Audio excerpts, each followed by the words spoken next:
हाँ, जय जिनेंद्र। सची जी, कोमल जी शुरू करें।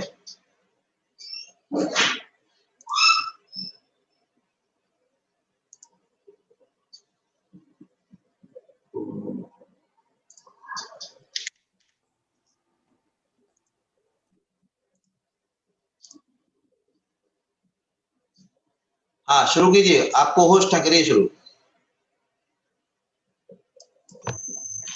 हेलो हेलो, अब आ रही है मेरी आवाज? आ रही है। अच्छा, ठीक है। जय जिनेंद्र। आज का कार्यक्रम है ऋषभ देव और महावीर भगवान जन्म कल्याणक। मैं हूँ कोमल शाह केन्या से, और अब मैं सची को यूएसए से जो है उसको मैं हैंड ओवर करती हूँ, so that she can start the program. Thank you. Thank you Komal. सादर जय जिनेंद्र सभी को। मेरा नाम शची कपाड़िया है और मैं यूएस से हूँ। आज हम यहाँ पर ऋषभ देव तथा महावीर भगवान के जन्म कल्याणक एवं पूज्य गुरुदेव श्री कांजी स्वामी के संप्रदाय परिवर्तन दिवस पर तत्व चर्चा करने के लिए मिल रहे हैं। लेकिन एक वैराग्य समाचार है, आज वैराग्य प्रसंग है। हमारे मुमुक्षु समाज के दो विशिष्ट विद्वानों का देह वियोग हुआ है। श्री पदमचंद जी सराफ आगरा वाले, जो कि बिपिन जी बॉम्बे वालों के पिता एवं हुक्मचंद जी भारेल दादा के समधी थे। इन्होंने मुमुक्षु समाज में भाई बहनों को गुरुदेव श्री के अध्यात्म मार्ग में लगाकर, उनके प्रवचन आदि देकर, सीडी वगैरह देकर अध्यात्म मार्ग में लगाया है। इनका मुमुक्षु समाज पर बहुत बहुत उपकार है। उनको मैं विनम्र श्रद्धांजलि अर्पित करती हूँ। हम सब उन्हें श्रद्धांजलि अर्पित करें। और दूसरे हमारे श्री चेतन भाई मेहता राजकोट, ये हमारे विशिष्ट विद्वान, हमारे गुरुवाणी मंथन शिविर के अग्रणीय प्रवचनकार, आदरणीय लालचंद भाई के अनन्य शिष्य रत्न। इन्होंने जिनवर देव की वाणी को समग्र विश्व में हर एक जीव तक पहुंचाने का इतना बड़ा बेड़ा उठाया था। इसके अंतर्गत पूज्य गुरुदेव के प्रवचनों को अक्षर लिपिबद्ध करके गुरुदेव श्री के अक्षर देह को पंचम काल के अंत तक जीवंत रखने का मार्ग प्रशस्त करने वाले आदरणीय श्री चेतन भाई ने मुमुक्षु समाज पर बहुत बहुत उपकार किया है। उन्हें भी विनम्र श्रद्धांजलि अर्पित करके मैं आप सबसे निवेदन करती हूँ, आप अपने मन में नवकार का जाप करके उन्हें श्रद्धांजलि अर्पित करें। और आज के इस कार्यक्रम को अब शुरू करती हूँ। मैं एनी जैन से रिक्वेस्ट करूंगी वे आकर मंगलाचरण करें और हम सबको लाभान्वित करें। Any, please come forward.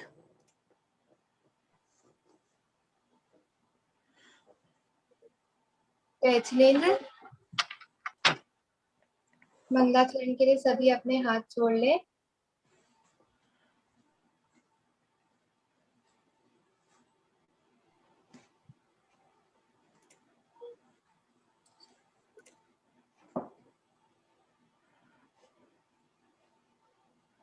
जय जिनेंद्र, मंगलाचरण के लिए सभी अपने हाथ जोड़ ले। श्री आदिनाथ अनादि मिथ्या मोह का मर्दन किया, आनंदमय ध्रुव धाम निज भगवान का दर्शन किया। निज आत्मा को जान कर निज आत्मा अपना लिया, निज आत्मा में लीन हो निज आत्मा को पा लिया। हे पाणी पात्री वीर जिन जग को बताया आपने, जग जाल में अब तक फसाया, पुण्य एवं पाप ने।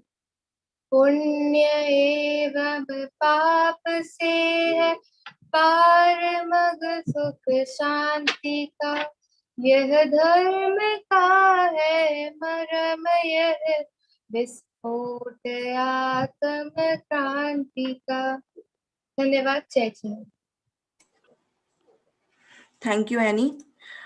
आज हम सब वीर कुंदकुन जैन यूथ एसोसिएशन नायरोबी और सर्वोदय अहिंसा ट्रस्ट जयपुर के सानिध्य में यहाँ मिले हैं। आज हमारे समक्ष 9 स्पीकर्स हैं जिनकी स्पीचेस के माध्यम से हम दोनों भगवंतों अर्थात हमारे प्रथम आदि पुरुष और वर्तमान शासन नायक के जीवन चरित्र पर प्रकाश डालेंगे और संगोष्ठी करेंगे।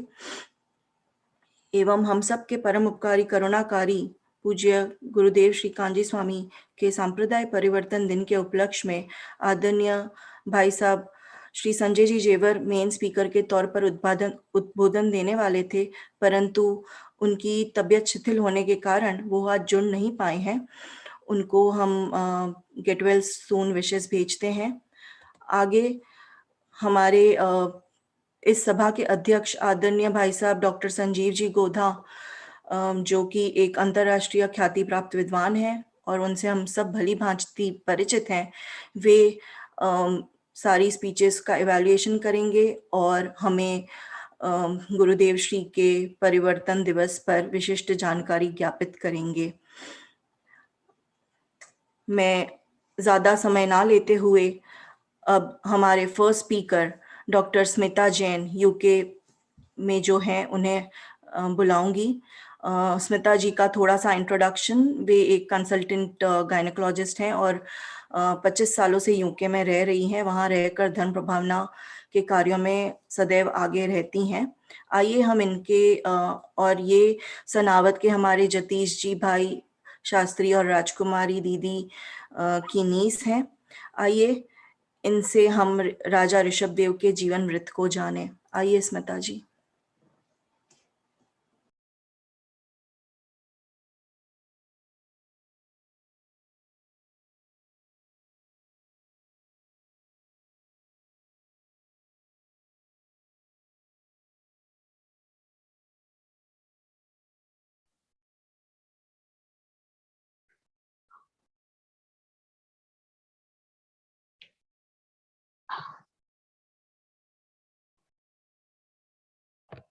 Sorry, I'm just trying to adjust 8 minutes.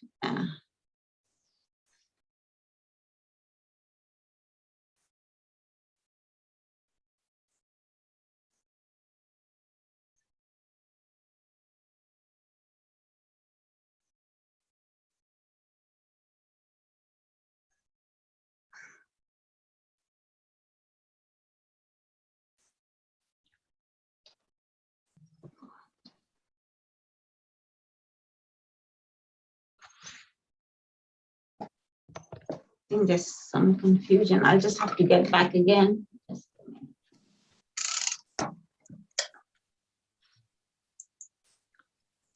Can somebody guide me, please?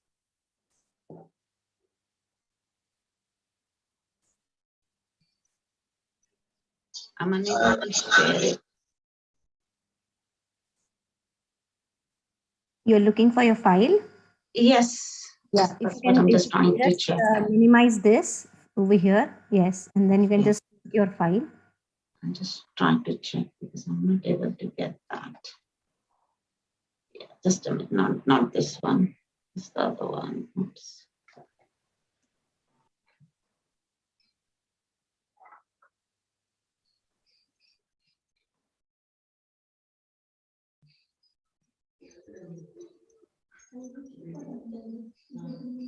Yeah. I hope everyone can see.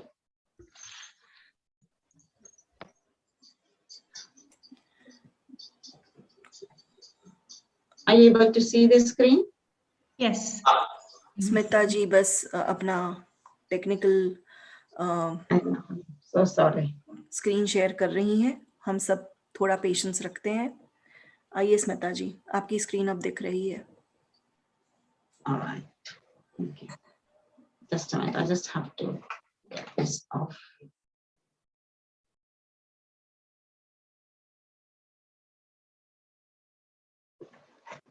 I just wanted to check how can I change the screen.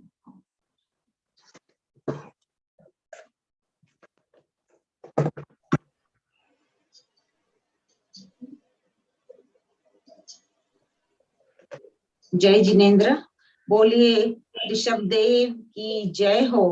बोलिए पंच कल्याणक महोत्सव की जय हो। जिस तरह हम सभी की लाइफ में कुछ स्टेजेस होती है, जैसे कि बचपन में स्कूल में पढ़ना, बड़े होकर जॉब या बिजनेस करना, मैरिज और फिर फैमिली, बच्चों की पढ़ाई और फिर रिटायरमेंट। उसी तरह 24 तीर्थंकरों की लाइफ में भी हम 5 स्टेजेस देख सकते हैं। गर्भ कल्याणक, जन्म कल्याणक, दीक्षा कल्याणक, तप कल्याणक और मोक्ष कल्याणक। ब्रॉडली जब सारे ही तीर्थंकरों की लाइफ सेम है, तो फिर ऐसा क्या स्पेशल है कि आज हम प्रथम तीर्थंकर ऋषभदेव के राजकीय जीवन की चर्चा कर रहे हैं। फिर ऐसा क्या है कि ऋषभदेव को श्रेष्ठा ब्रह्मा कहा जाता है, प्रजापति, कुलधर, इक्ष्वाकु और आदिनाथ भी कहते हैं। बालक ऋषभदेव बचपन से ही तीर्थंकर बालक की तरह 3 ज्ञान के धारी थे। उन्हें मति ज्ञान, श्रुत ज्ञान और अवधि ज्ञान था। उन्हें स्कूल जाने और किसी से सीखने की जरूरत नहीं थी। वे खेलते, कविता करते आदि कार्य करते हुए बड़े हो गए और फिर जवान हो गए। ऋषभदेव कुमार जब जवान हुए तो जवानी का रंग उन पर नहीं चढ़ा। उनका हृदय अभी भी कोमल था। तब उनके पिता नाभिराय को ख्याल आया कि अब कर्म भूमि का काल धीरे धीरे आ रहा है। सृष्टि की व्यवस्था को नया रूप देने के लिए कुमार ऋषभदेव का विवाह कर इस युग को आरंभ करना चाहिए। इस युग की सर्वप्रथम शादी ऋषभदेव की हुई थी। ऋषभदेव का विवाह 2 राजकन्याएं यशस्वी और सुनंदा के साथ हुआ। रानी यशस्वी से ऋषभदेव को भरत चक्रवर्ती और 99 पुत्र 99 पुत्र के साथ ब्राह्मी पुत्री हुई। रानी सुनंदा से बाहुबली पुत्र और सुंदरी नामक पुत्री हुई।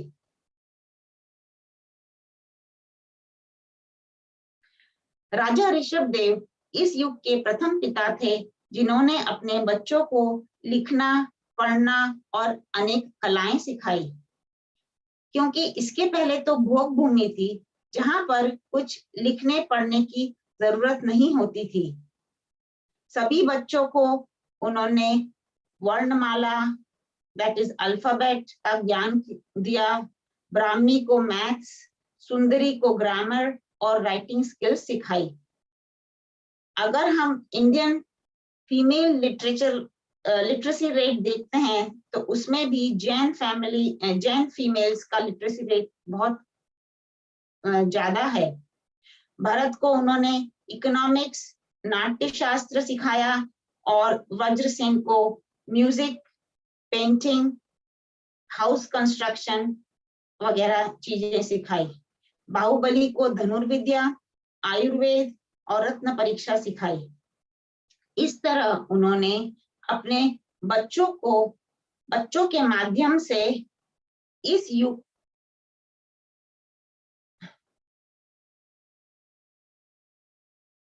युग को अनेक कला सिखाई। समय बीतता गया। असर्पणी काल के कारण सभी चीजें का ह्रास होता नजर आया।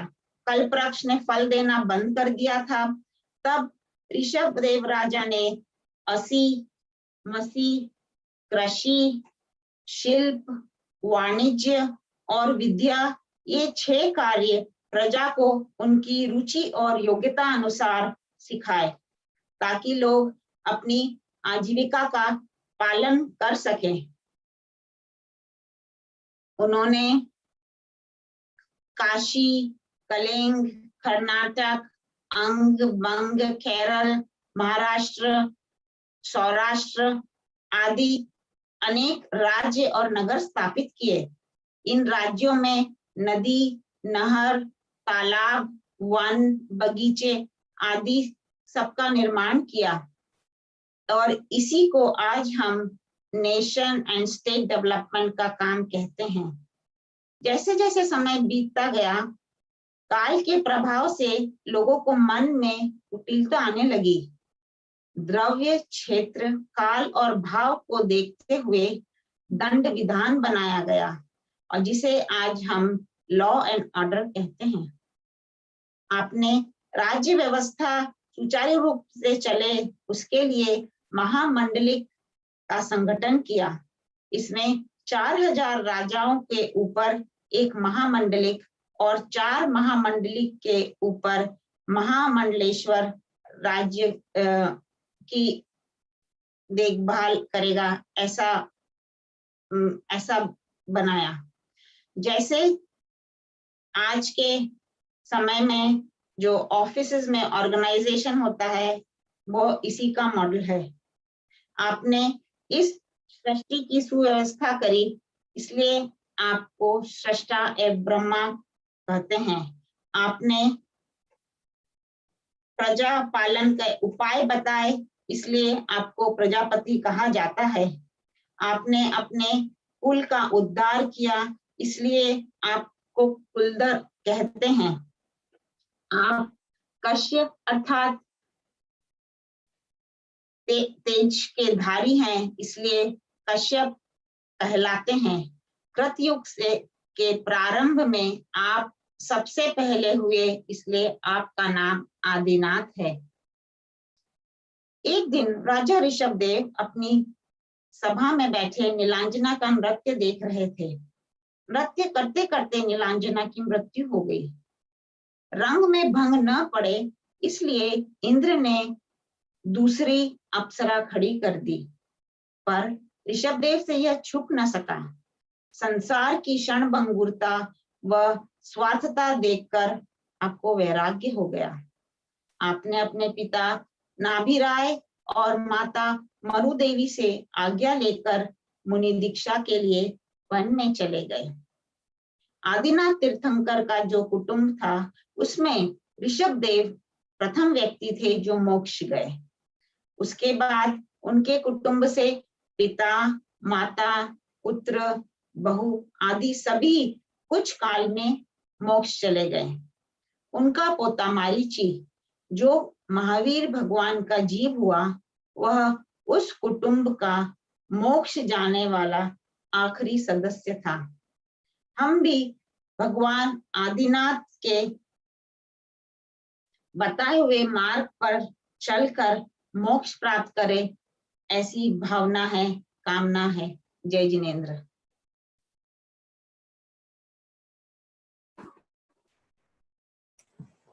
बहुत सुंदर चर्चा चल रही है और डॉक्टर स्मिता जी के माध्यम से बड़ी सुंदर बात ऋषभदेव भगवान के बारे में बतलाई गई। कुछ लोग सामने से ऐसा सोच रहे हैं कि भगवान महावीर स्वामी जन्म कल्याणक का प्रसंग है और ये ऋषभदेव भगवान की चर्चा क्यों कर रहे हैं। मैं आप लोगों को बतलाना चाहता हूँ ये अंतर्राष्ट्रीय और हमारे सब अंतर्राष्ट्रीय वक्ता हैं, अलग अलग देशों से और निकली। हम दोनों कार्यक्रमों को यहाँ एक साथ रख रहे हैं, इसलिए कुछ देर कुछ वक्ताओं के माध्यम से भगवान ऋषभदेव और उनके परिवार के संबंध में चर्चाएं होगी और उसके पश्चात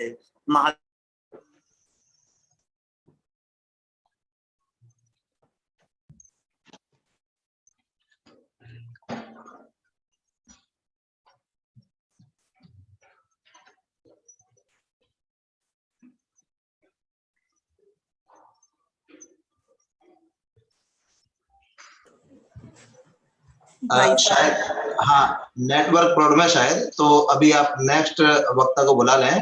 वैसे आएंगे तो फिर से बोल देंगे। जी, बहुत सुंदर जीवन चरित्र का रूपांकन किया स्मिता जी ने। शुक्रिया स्मिता जी, और धन्यवाद भाई साहब संजीव जी। गोधा, आपने बहुत अच्छी तरह से सभी ऑडियंसेस को समझाया। आप अभी डिस्कनेक्ट हो गए हैं, लेकिन मुझे आशा है आप तुरंत ही जुड़ेंगे। आइए अब हम हमारी दूसरी स्पीकर कोमल शाह से सुनते हैं कि मुनिराज ऋषभदेव का जीवन कैसा था। कोमल नायरोबी केन्या में बॉर्न एंड ब्रॉट अप हैं। ये वीर कुंद कहानी जैन यूथ एसोसिएशन की फाउंडर हैं और तत्व के प्रचार प्रसार में लगी हुई हैं। प्रोफेशनली ये एक न्यूट्रिशनिस्ट, योगा थेरेपिस्ट और नेचुरोपैथ हैं। ये बच्चों की पाठशाला चलाती हैं और सबको जैनिज्म फॉलो करने के लिए इंस्पायर करती हैं। Komal, please come forward. Thank you. जयवंत वर्तो हमारे स्वर्ण शरीरी ऋषभदेव राजा आज मुनि हुए। अब थोड़े ही समय में वे प्रथम तीर्थंकर बनेंगे। 5वें भव में जब ऋषभदेव का जीव विदेही क्षेत्र में राजा सुविधि थे, तब उन्होंने दिगंबरी मुनि दीक्षा धारण करी थी और 16 भावना भावी थी, जिसके फल रूप वे तीर्थंकर बने। उनकी दीक्षा की पालकी उठाने का अवसर मनुष्य को मिला, देवों को नहीं, क्योंकि मनुष्य संयम धारण करके मुनि व्रत का पालन कर सकते हैं। आदिनाथ ने सिद्धार्थ वन में दीक्षा धारण करी।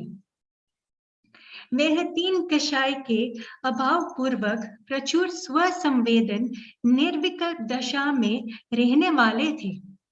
हजारों बार प्रमत्त अप्रमत्त दशा में झूलते थे।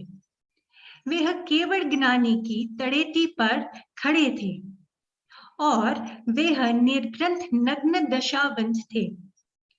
जंगल में रहनारा और शुद्ध उपयोग में वसनारे थे। वह स्वयं चैतन्य महल के शाश्वत निवासी होने पर अनंत रिद्धिया के धारी थे।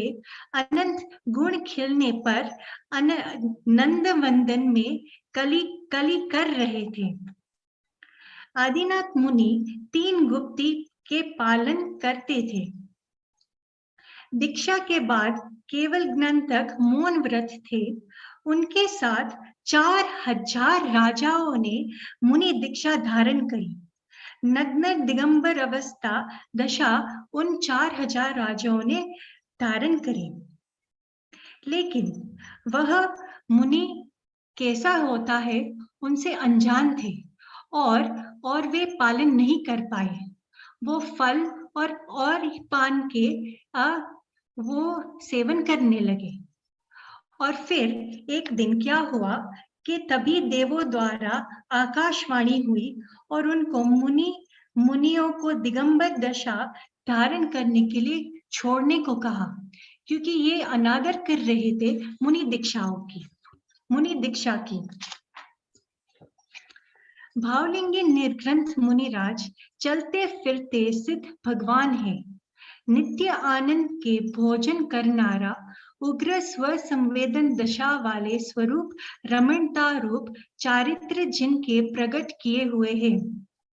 ऐसे ऋषभदेव मुनिराज को 6 महीना आहार का विकल्प मीन्स थॉट तक नहीं आया। 6 महीने बाद आहार संबंधी विकल्प अनुसार वे नगर में गए। गृहस्थ श्रावक मुनि आहार से अनजान थे और मुनि को कन्या दिया। कन्या मीनिंग फीमेल और लाइक अ प्रिंसेस, रत्न और संपत्ति अर्पण करते थे। ऋषभदेव मुनिराज आहार के विकल्प को व्यय करके फिर निर्विकल्प समाधि में लीन हो गए, क्योंकि he did not get the appropriate food that he was looking for, as nobody was understanding. जब अक्षय तृतीया मतलब गुजराती में अखात्रिज थी, उस दिन श्रेयांस राजा को स्वप्न में ज्ञान पूर्व भव का हुआ। वे श्रीमती थे उनको मुनिराज, उन्होंने पूर्व भव में मुनिराज को आहार दिया था और वो पूरी विधि, the whole method he remembered. उसके बाद उन्होंने ऋषभदेव मुनि का पड़गाहन करके मन शुद्धि, वचन शुद्धि, आहार शुद्धि की नवधा भक्ति पूर्वक इच्छु रस मतलब शुगर केन जूस, शेरडी का रस पारना कराया। ये अद्भुत आहार दान का प्रसंग देवों ने भी जय जयकार से बधाया।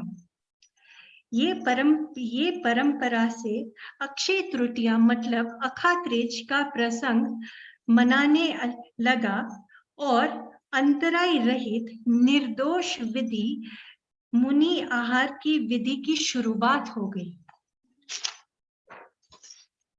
उसके बाद फाल्गुन कृष्णा एकादशी को मुनि से भगवान बने ऋषभदेव। उसको केवल ज्ञान प्राप्त हुआ, प्रभु बने। कैलाशगिरी पर्वत से योग निरोध करा और 4 अघाती कर्म का नाश करके साक्षात निर्वाण सुंदरी के नाथ बने।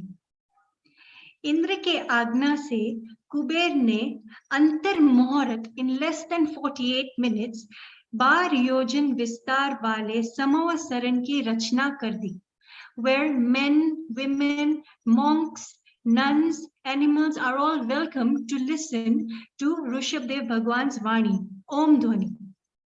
उनके मुख्य गणधर थे ऋषभसेन, जो उनके पुत्र थे, और मुख्य आजिका पुत्री ब्राह्मी थी।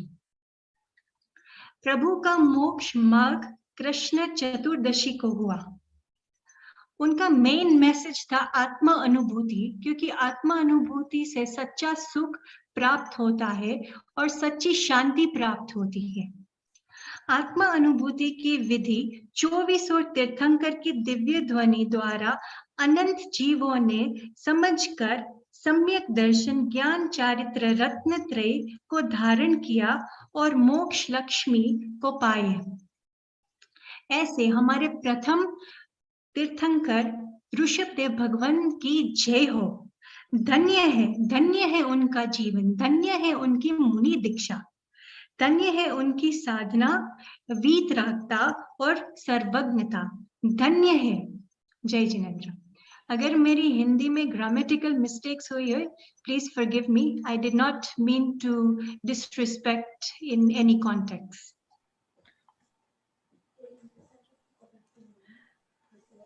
कोमल, आपने बहुत अच्छा मुनिराज ऋषभ का वृत्तांत कहा। आपके इस वक्तव्य से हमें संयम पालन करने की प्रेरणा मिलती है। Thank you so much. अब आगे हमारी नेक्स्ट स्पीकर हैं अनामिका जैन, जो 5 साल से कनाडा में रह रही हैं। ओरिजिनली ये जबलपुर से हैं और पंडित जी जतीश जी भाई तथा राजकुमारी दीदी सनावद वालों के परिवार की ये बहू हैं। ये रिलायंस होम कंफर्ट में कस्टमर सपोर्ट प्रोफेशनल हैं और कनाडा के ब्रैम्पटन और एटोबिको जैन टेम्पल की सभी धार्मिक गतिविधियों में सक्रिय रूप से इन्वॉल्व्ड हैं एवं अपने लाइफस्टाइल में जैन प्रिंसिपल्स को फॉलो और अप्लाई कर रही हैं। आइए इनसे वैरागी भरत और बाहुबली के जीवन को जानने का प्रयास करें। अनामिका जी, आइए।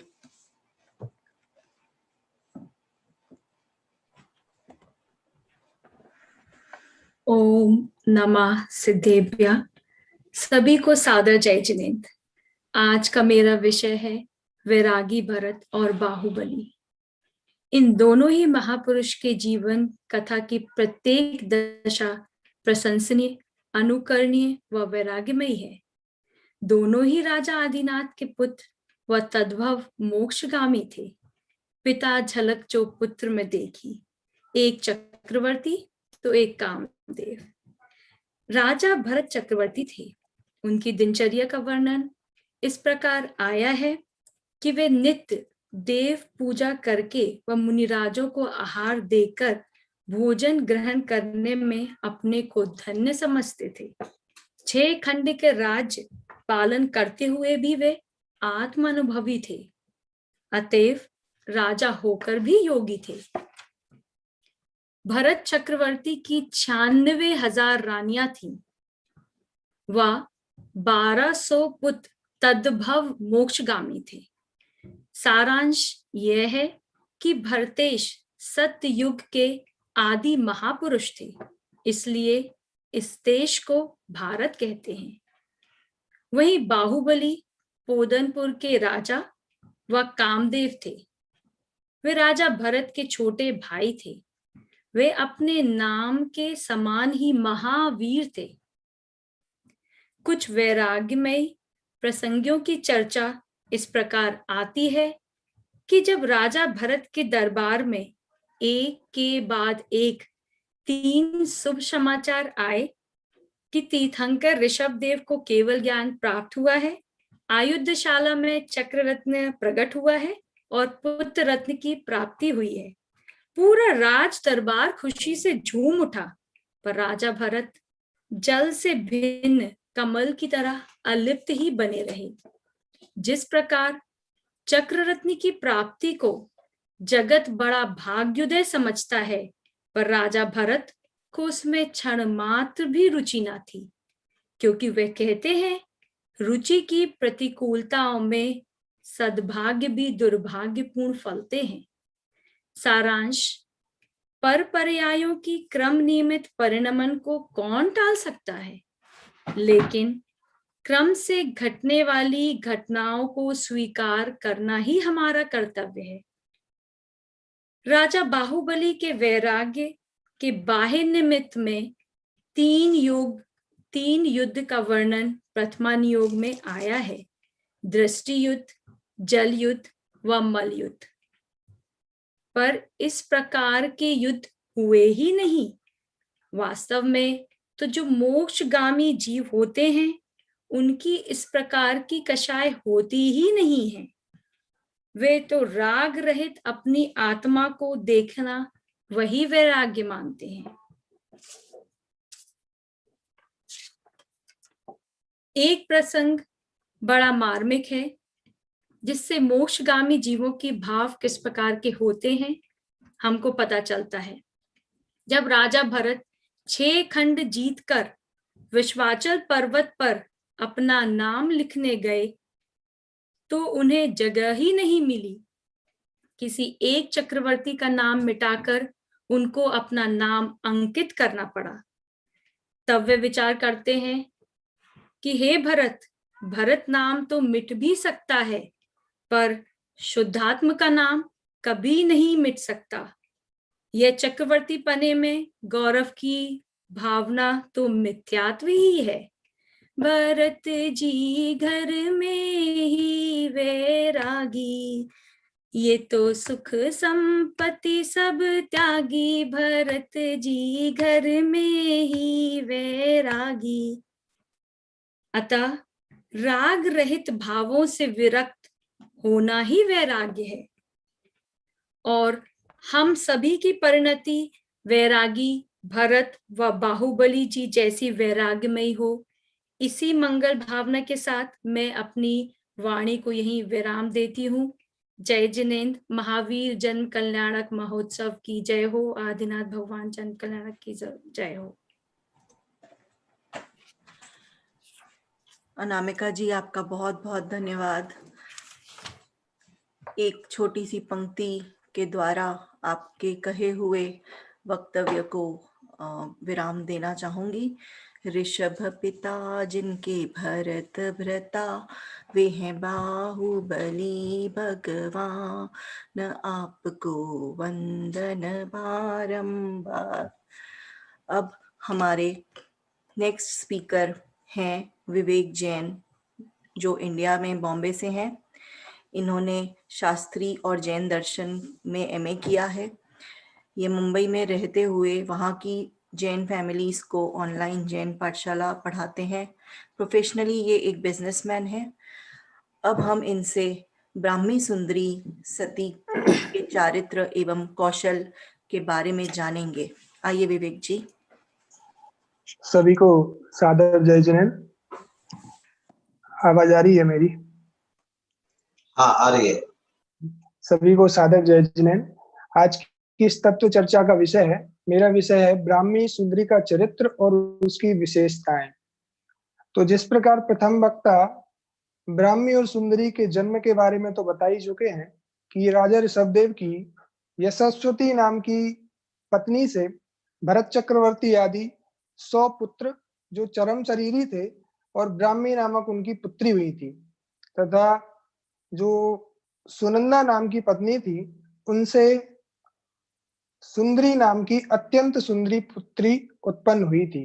तो यशस्वती नाम की पत्नी से ब्राह्मी नामक पुत्री और सुनंदा नाम की पत्नी से सुंदरी नाम की पुत्री उत्पन्न हुई थी।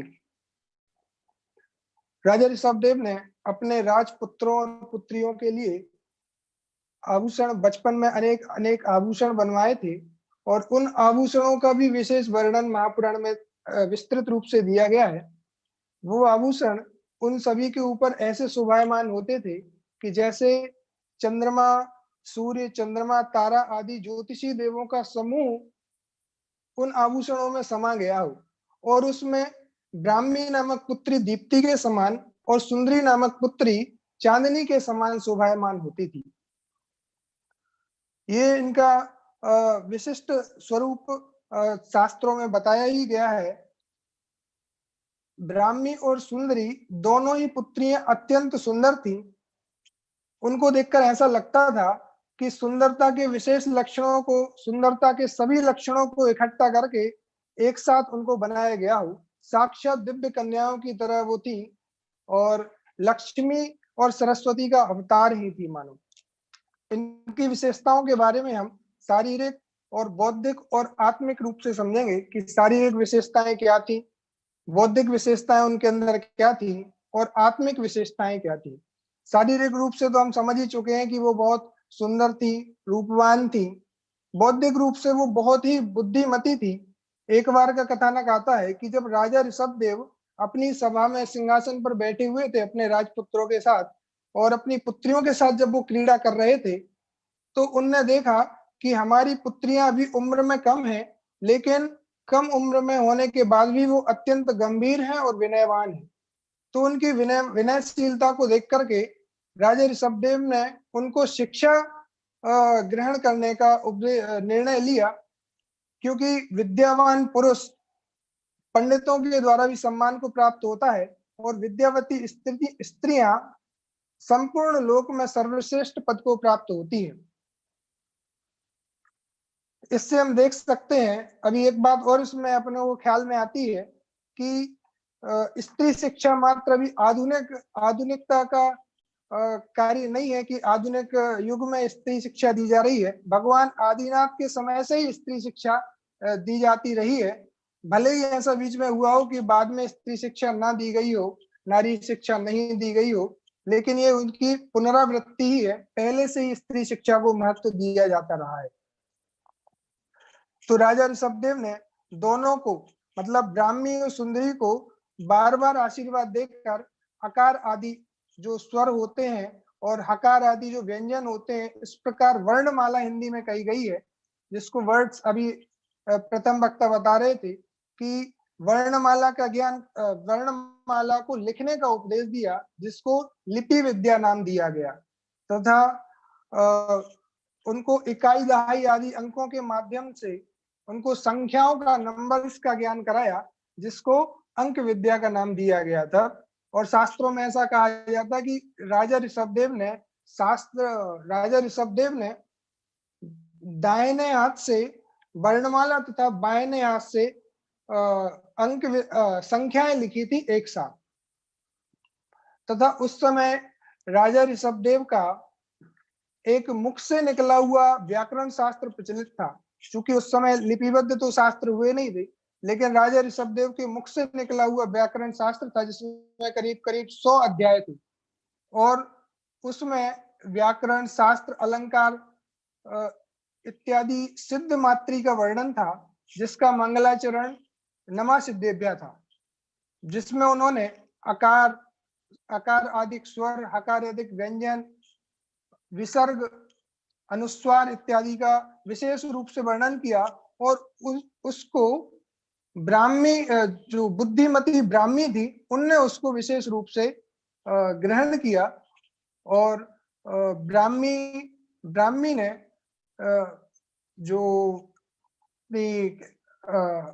ब्राह्मी ने उसको लिपि विद्या में वो निपुण रही तथा सुंदरी नाम की जो पुत्री थी उनको इकाई स्थानों के माध्यम से गणित शास्त्र के गणित शास्त्र को भली भांति समझा था, इसलिए वे अंक विद्या में निपुण रही। तो ब्राह्मी नाम की जो पुत्री थी वो लिपि विद्या में और सुंदरी नाम की पुत्री थी वो अंक विद्या में विशेष रूप से निपुण रही। वैसे तो उपदेश दोनों को ही बराबर दिया गया था तथा उसके बाद उन्होंने राजा ऋषभदेव ने ब्राह्मी और सुंदरी को वांग्मय का भी उपदेश दिया। वांग्मय अर्थात जिसमें व्याकरण शास्त्र, छंद शास्त्र और अलंकार शास्त्र आते हैं। इस प्रकार व्याकरण शास्त्र का भी उपदेश उनको दिया गया, क्योंकि ऐसा कहा जाता है कि व्याकरण शास्त्र के बिना ना तो कोई शास्त्र है ना कोई कला है, इसलिए व्याकरण शास्त्र का भी भली भांति उन्होंने उपदेश दिया और ब्राह्मी सुंदरी ने उसको बड़ी ही चतुराई के साथ उसको ग्रहण किया। इस प्रकार वे कन्याएं अपने पिता अथवा गुरु से सभी प्रकार की विद्याओं में संशय विपर्य आदि दोषों को दूर करके, संशय विपर्य आदि दोषों से रहित होकर के सभी विद्याओं में निपुण हो गई और मानो वो इतनी अधिक प्रभावशाली हो गई कि जैसे सरस्वती का ही अवतार हो। तो ये हुई उनकी बौद्धिक विशेषताएं। शारीरिक विशेषताओं में रूपवान इत्यादि थी, बौद्धिक विशेषताओं में बहुत अधिक ज्ञान को धारण करने वाली थी। तीसरी विशेषता आत्मिक विशेषता, कि ये सब होने के बाद भी ये तो विशेषताएं जो है शारीरिक और बौद्धिक, ये तो फिर भी संसार से संबंध रखती है, शरीर से संबंध रखती है या कर्म के उदय से संबंध रखती है, परंतु एक विशेषता उनमें ये थी कि जब भगवान ऋषभदेव को केवल ज्ञान हो गया था, समोसरण लगा हुआ था और भरत चक्रवर्ती आदि उनके भाइयों ने को भी वैराग्य हो गया था, तो उसके बाद जो ब्राह्मी नाम की उनकी बहन थी उन्होंने भी संसार की असारता को जान करके समस्त संसार से वैराग्य धारण किया और आरिका पद को ग्रहण किया। और जो वो आरिका बनी थी तो समस्त आरिका संघ में वो गणनी पद को उन्होंने ग्रहण किया था। उसके बाद में सुंदरी नाम की जो बहन थी उनको भी वैराग्य हो गया और उन्होंने भी आरिका पद ग्रहण करके दीक्षा ग्रहण की थी। इस प्रकार से संसार की असारता का ज्ञान करके दोनों ही ब्राह्मी और सुंदरी ने वैराग्य को धारण करके अपना आत्म कल्याण किया था। तो विशिष्ट रूप से जानने लायक बात तो यही है कि वास्तव में कर्म का उदय कितना ही पुण्य रूप हो या पाप रूप है, अंत में लेकिन हमारा जो भला होना है, तो जो हमारा वास्तव में कल्याणकारी कार्य है वो वैराग्य ही है। तो दोनों ने ही वैराग्य ग्रहण किया और हम सभी भी उनके जैसे ही वैराग्य को ग्रहण करके अपने मनुष्य जीवन को सफल बनाए, इसी भावना से ओम नमः सिद्धेभ्य। बहुत बहुत धन्यवाद विवेक जी, आपने हम सबको ब्राह्मी एवं सुंदरी आरिका के बारे में बहुत विस्तृत रूप से जानकारी दी। विमेन एम्पावरमेंट की हम जो बात करते हैं, बेटी पढ़ाओ बेटी बचाओ, ये जो हम नारा कहते हैं वो आज का नहीं है, वो हमारे ऋषभदेव भगवान के समय से प्रचलित है। यही हमें शिक्षा मिलती है और हमें इसका फॉलो करना चाहिए। चलिए आगे हमें अपने भक्ति रस में रंगने के लिए आ रही हैं सोनिया शाह। उससे पहले मैं कुछ बात कर लूं, क्योंकि ऋषभदेव भगवान की चर्चाएं यहाँ संपन्न हो चुकी है और अब कुछ भक्ति के बाद हम चर्चा करेंगे भगवान महावीर स्वामी के संदर्भ में। अभी पूर्व 4 वक्ताओं के माध्यम से हमने ऋषभदेव भगवान के जीवन चरित्र को जानने का प्रयत्न किया। बहुत सुंदर सुंदर चर्चाएं हुई। ऋषभदेव के संदर्भ में डॉक्टर स्मिता जी ने कहा, फिर उसके बाद में कोमल जी ने बोला, अनामिका जी ने कहा कनाडा से, और हमारे विवेक जी ने कहा।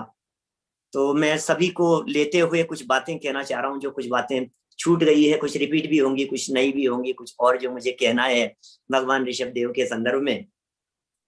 एक तो स्त्री शिक्षा की शुरुआत यहाँ से हुई, ये बहुत महत्वपूर्ण बात है ऋषभ देव भगवान ने न केवल स्त्री शिक्षा के नारे लगाए, अपितु उन्होंने स्वयं स्त्रियों को शिक्षा दी, ब्रह्मी और सुंदरी को शिक्षा दी उन्होंने लिखने पढ़ने की।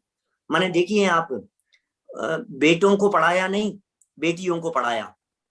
बेटियों के हाथ कोमल होते हैं, उन्हें पढ़ने की बातें सिखाई, और बेटे जो होते हैं उनको लड़ना सिखाया, युद्ध विद्याएं सिखाई उनको। वे कठोर होते हैं, तो जो जैसा व्यक्तित्व होता है उन्हें उस तरह की बातें सिखाई जाती है। अभी जो बात बतलाई जा रही थी, ब्रह्मी को उन्होंने लिपि विद्या सिखाई और सुंदरी को उन्होंने अंक विद्या सिखाई। आप जानते हैं, वे अपनी दोनों बच्चियों को दोनों जांग पर बिठाते थे ऋषभ देव भगवान, और एक को इधर से पढ़ाते थे ऐसे, और दूसरा हाथ है ना इसको पढ़ाते थे ऐसे, समझ रहे हैं आप, दोनों हाथों से। तो जो लिपि होती है वो लेफ्ट से राइट चलती है, और जो अंक होते हैं वो राइट से लेफ्ट चलते हैं। अंक का नाम वामतो गति, आपने सुना? इकाई, फिर दहाई, सैकड़ा, हजार, इधर से गिनती होती है, इधर से नहीं गिना जाता है। फिगर्स को जब अपन गिनते हैं तो वो लेफ्ट साइड से राइट की तरफ बढ़ते हैं, लेफ्ट से राइट की, मतलब राइट से लेफ्ट की तरफ बढ़ते हैं, सॉरी। तो कहने का मतलब ये है, अलग अलग तरह की विद्याएं उनके माध्यम से दी गई। 6 महीने तक वे आहार के लिए उठे नहीं, और 6 महीने बाद में वे आहार के लिए चल पड़े। 6 महीने तक उनको, 6-7 महीने तक उनको विधि नहीं मिली। मेरे को एक महत्वपूर्ण बात यहाँ ये कहनी है कि दीक्षा लेते ही वे 4 ज्ञान के धारी हो गए थे। मति श्रुत अवधि ज्ञान तो पिछले जन्म से था, पिछले नहीं उसके भी पिछले जन्म से था। 33 सरवार सिद्धि से आए थे, वहां भी मति श्रुत अवधि था। दीक्षा लेते ही मने पर यह ज्ञान भी हो गया था। 7 महीने और 9 दिन तक वे लगातार चक्कर लगाते रहे, विधि नहीं मिली, विधि नहीं मिली, विधि नहीं मिली। एक दिन चक्कर लगाया है, दूसरे दिन चक्कर लगाया है। अरे यार, अवधि ज्ञान मने पर यह ज्ञान था, डायरेक्ट एकदम प्रयोग करते। अच्छा, अक्षय तृतीया के दिन, वो उस दिन होगा राजा श्रेयांश के यहाँ, डायरेक्ट उसी दिन उठेंगे ना अपन क्यों रोज रोज चक्कर लगा रहे हैं? लेकिन नहीं, आहार जैसी वृत्ति के लिए अवधि ज्ञान और मने परिय ज्ञान का प्रयोग करना उन्होंने उचित नहीं समझा। क्या अनेक रिद्धि संपन्न होते हुए भी आहार के लिए, अरे क्या दम है इस आहार में? अंदर में चैतन्य का, अतीन्द्रिय आनंद का स्वाद तो वे निरंतर ले रहे हैं। दुनिया ये कह रही है कि 13 महीने तक उन्होंने भोजन नहीं किया, लेकिन सच्चाई तो ये है कि वे एक दिन भी निराहारी नहीं रहे। वे तो चैतन्य स्वरूप का उपभोग निरंतर करते रहते थे। बहुत सुंदर चर्चा भरत और बाहुबली स्वामी के वैराग्य के संदर्भ में भी यहाँ बीच में आई। भरत जी के वैराग्य की चर्चा तो बहुत हुई, लेकिन बाहुबली की वैरागी वृत्ति के संदर्भ में ज्यादा प्रकाश नहीं डला। तो मुझे ऐसा लगता है वो भरत जी ने जब चक्र दे दिया तो हमें ये भी देखना चाहिए कि बाहुबली ने चक्र को स्वीकार नहीं किया। ये कैसी वैरागी वृत्ति थी? माने इससे हमें बाहुबली का वैराग्य स्पष्ट झलकता है। चक्र रत्न सामने आकर के पड़ा है, भरत जी ने कह दिया लो 6 खंड की विभूति का राज्य संभालो तुम, लेकिन बाहुबली कह रहे हैं मुझे नहीं चाहिए ये राज्य, मुझे नहीं बनना है चक्रवर्ती, चक्रवर्तित्व का पुण्य तुम्हारे हाथ में, कोई बात नहीं मैं दीक्षा ले लेता हूं। ऐसे ऋषभ देव भगवान के पुत्र, उनके संतानें, उनके जो ब्रह्मी और सुंदरी जिनके संदर्भ में अभी काफी विस्तार से चर्चा हुई। एक और महत्वपूर्ण ब्रह्मी सुंदरी के व्यक्तित्व के संदर्भ में कहना चाहता हूं, उन्होंने शादी नहीं की। मैंने भी भगवान महावीर स्वामी पे प्रवचन अभी इस अपने आयोजन के जस्ट पहले पूरा हुआ, उसमें मैंने कही स्वाभिमान की सुरक्षा के लिए उन्होंने शादी नहीं की। बोलो आप, पिता को झुकना पड़ेगा, ये उनका व्यक्तित्व था इस तरह का। प्रथम आर्यिकाएं बनी वे। इस युग में सबसे पहले दीक्षा यदि किसी ने ली आर्यिकाओं के रूप में, स्त्रियों के रूप में, तो वे ब्रह्मी सुंदरी ने ली। लेकिन इस युग में ध्यान दीजिएगा, इस युग में सबसे पहले यदि किसी को केवल ज्ञान की प्राप्ति हुई है तो वे भरत जी, इनको अपने ऋषभ देव भगवान को हुई है। मोक्ष नहीं, ऋषभ देव भगवान को सबसे पहले मोक्ष नहीं हुआ। मोक्ष तो सबसे पहले अनंत वीर्य को हुआ है। मोक्ष तो बाहुबली स्वामी ऋषभ देव के पहले चले गए थे, माने बाहुबली भगवान भी ऋषभ देव के पहले मोक्ष चले गए थे। खैर बहुत सारी बातें हैं, बहुत सुंदर गोष्ठी का संचालन चल रहा है, अच्छा संचालन कर रही है हमारे वॉशिंगटन डीसी से, तो बड़ा सुंदर चल रहा है आपका सची जी। चलने दीजिए आगे, भक्ति के रंग में रंगते हुए हम भगवान महावीर स्वामी, उनके जन्म कल्याणक के विशेषताएं या उनके जीवन परिचय के संदर्भ में विशेष चर्चाएं करेंगे। चलिए आगे बढ़ते हैं हम लोग। भाई साहब, आपने विस्तृत जानकारी दी और आपको तो ऐसा लगता है कि सुनते ही रहें। So thank you so much.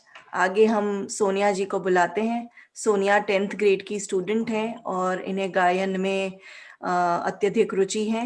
ये हमें हमारे भगवंतों की जीवन चरित्र गायन के रूप में दर्शाएंगी। Sonia, you are on spotlight, please come. जय जिनेंद्र।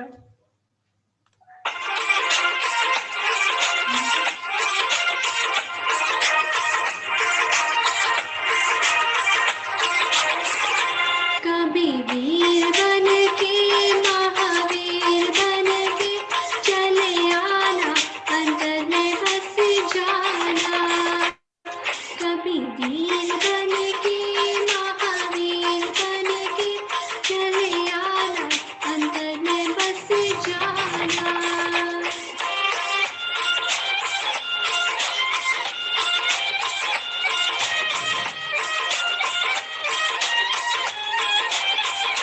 प्रभु महावीर रूप में आना, प्रभु महावीर रूप में आना, प्रभु महावीर रूप में आना, प्रभु महावीर रूप में आना। गौतम साथ लेके अहिंसा हाथ लेके चले आना, अंतर में बस जाना। कभी वीर बन के महावीर बन के चले आना, अंतर में बस जाना।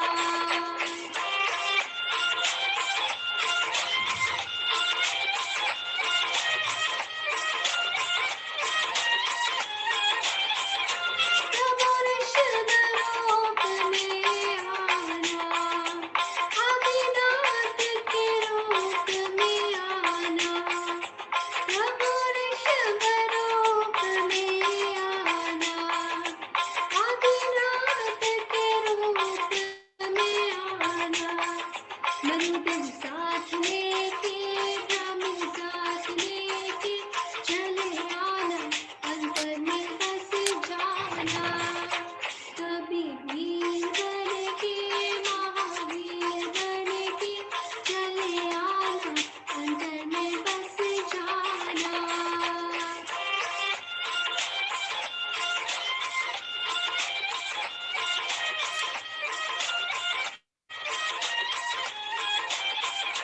प्रभु महावीर रूप में आना, प्रभु महावीर रूप में आना, प्रभु महावीर रूप में आना, प्रभु महावीर रूप में आना। गौतम साथ लेके अहिंसा हाथ लेके चले आना, अंतर में बस जाना। कभी वीर बन के महावीर बन के चले आना, अंतर में बस जाना। जय Jinendra. Thank you so much Sonia. आइए अब हम अपने नेक्स्ट स्पीकर को बुलाते हैं, जिनका नाम है विशाल शाह। ये स्विट्जरलैंड में रहते हैं और वहाँ फॉर्च्यून 500 कंपनी में एसोसिएट डायरेक्टर HR की पोजीशन पर कार्यरत हैं। ये अपने परिवार के साथ आत्मा आराधना में लगे हुए हैं। ये आज हमें महावीर भगवान के पूर्व भव की जानकारी देंगे। आइए सुनते हैं इनके उद्गार। विशाल जी, प्लीज कम। Thank you. सबको जय जिनेंद्र। ये कहानी भगवान महावीर की है, जो 10 भाव पहले शेर की पर्याय में थे। एक दिन जंगल का राजा शेर पेड़ के नीचे बैठा हुआ था और तभी उसने एक हिरण को वहां से जाते हुए देखा। हिरण को देखकर शेर को उसका शिकार करने की इच्छा हुई और जैसे ही वो शेर खड़ा हुआ, वही आहट सुनकर हिरण अपनी जान बचाने के लिए तेजी से भागा और उसे भागता देख शेर उसकी ओर झपटा। उसका पीछा करते हुए अचानक शेर ने हिरण पर हमला कर दिया और शेर ने हिरण के भयभीत चेहरे और आंसुओं पर ध्यान नहीं दिया और अपने नाखूनों से उसका पेट फाड़ दिया। अब शेर का सौभाग्य देखो, उसी समय आकाश से अमित कीर्ति और अमित प्रभ नाम के 2 मुनिराज वहां से विहार कर रहे थे और उन्होंने देखा कि ये भयंकर शेर हिरण को निर्दयता से मारकर उसका मांस खा रहा है।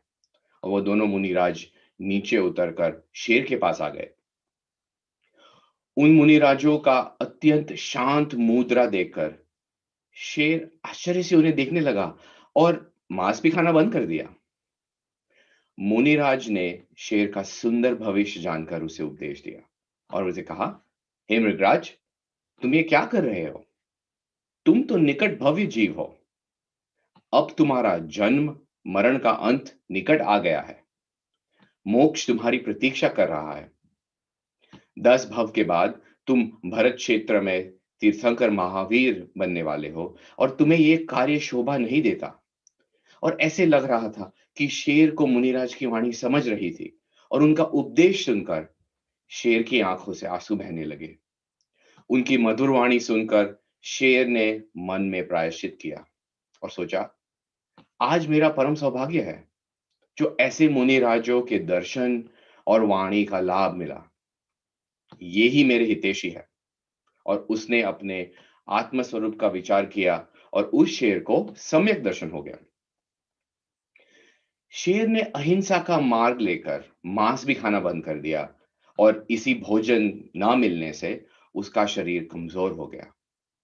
अब वह हिल भी नहीं सकता और उसे मरा हुआ समझकर कौवे, चील आदि पक्षियां उसके मांस को खाने लगे और कुछ ही समय बाद वो आत्मज्ञानी शेर की मृत्यु हो गई।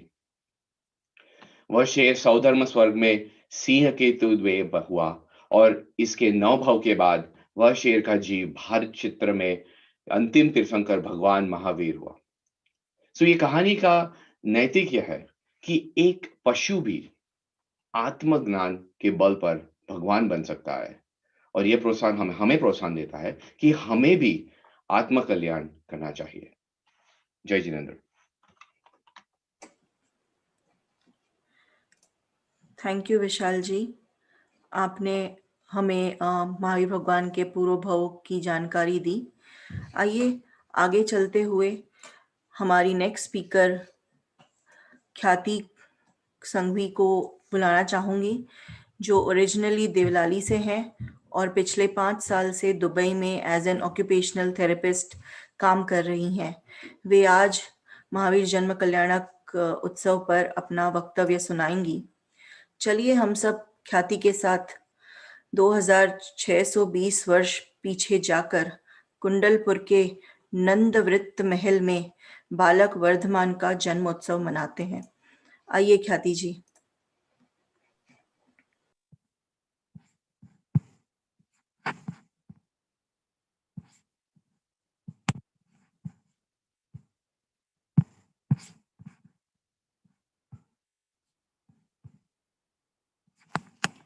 सभी को सादर जय जिनेंद्र।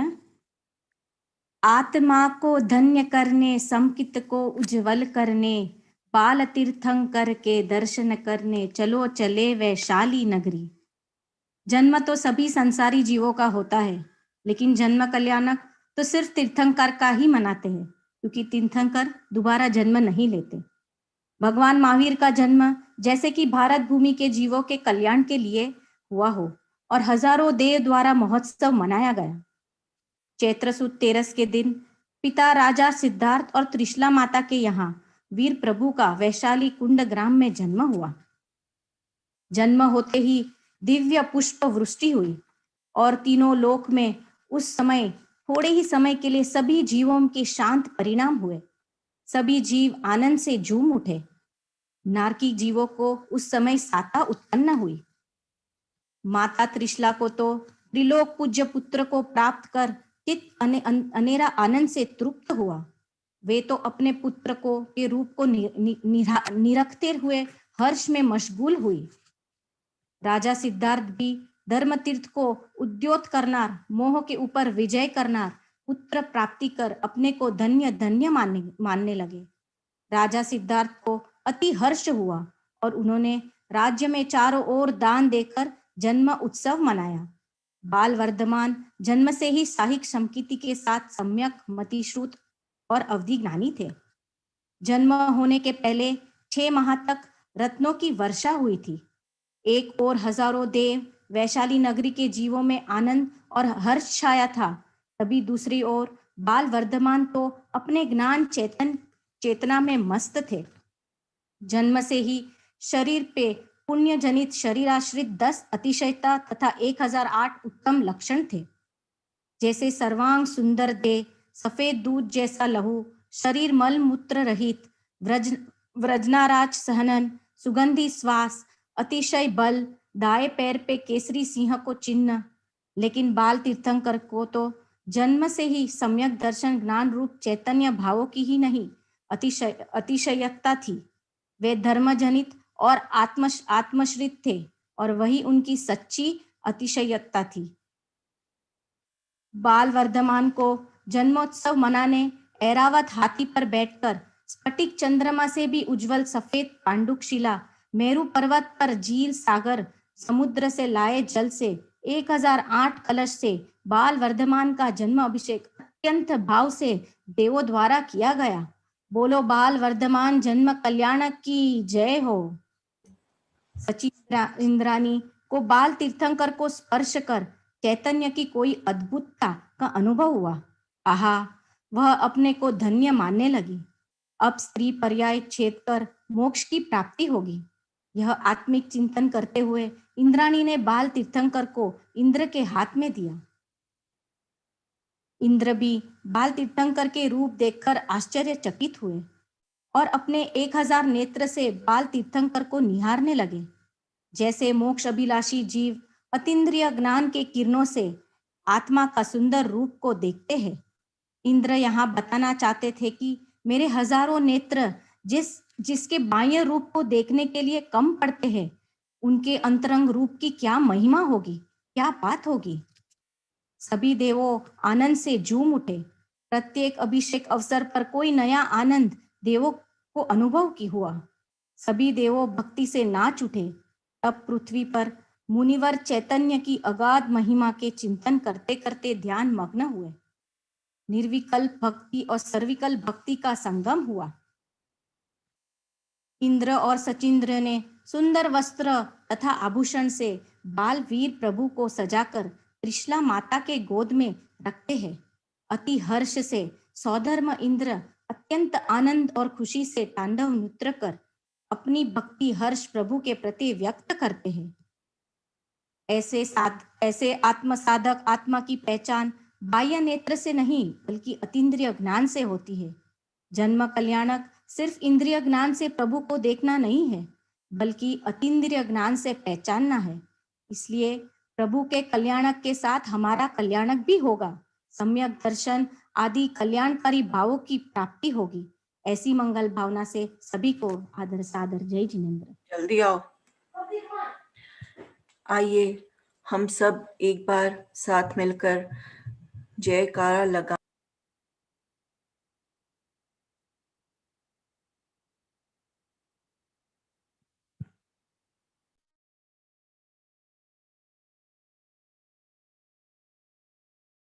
आप अनम्यूट करिए अपने आप को। सची जी एक बार अनम्यूट करके बोलिए। थैंक यू ख्याति, आपने बहुत सुंदर वृत्तांत कहा बालक वर्धमान के जन्म कल्याणक महोत्सव का। हम सब एक बार जयकारा लगाएं। बोलो बालक वर्धमान के जन्म कल्याणक महोत्सव की जय हो। महावीर भगवान के जन्म कल्याणक महोत्सव की जय हो। अब हम आगे की श्रृंखला में भगवान महावीर की शिक्षाओं पर एक नजर डालेंगे, जिसके लिए डॉक्टर पल्लवी शाह और नीलेश शाह ऑस्ट्रेलिया से हमारे बीच आ रहे हैं। डॉक्टर पल्लवी एक डेंटल सर्जन है और नीलेश जी आईसीयू डायरेक्टर हैं। ये दोनों परमागम ऑनर्स की पढ़ाई अभी कर रहे हैं और पिछले 7 सालों से ये ऑस्ट्रेलिया मेलबर्न में पाठशाला चलाते हैं। ये दोनों अभी मेलबर्न ऑस्ट्रेलिया में रहते हैं। और पल्लवी जी अभी अलीगढ़ से विद्यापीठ से भी जैनिज्म की स्टडीज कर रही हैं। तो आइए सुनते हैं महावीर भगवान की शिक्षाओं के बारे में पल्लवी जी एवं नीलेश जी के द्वारा।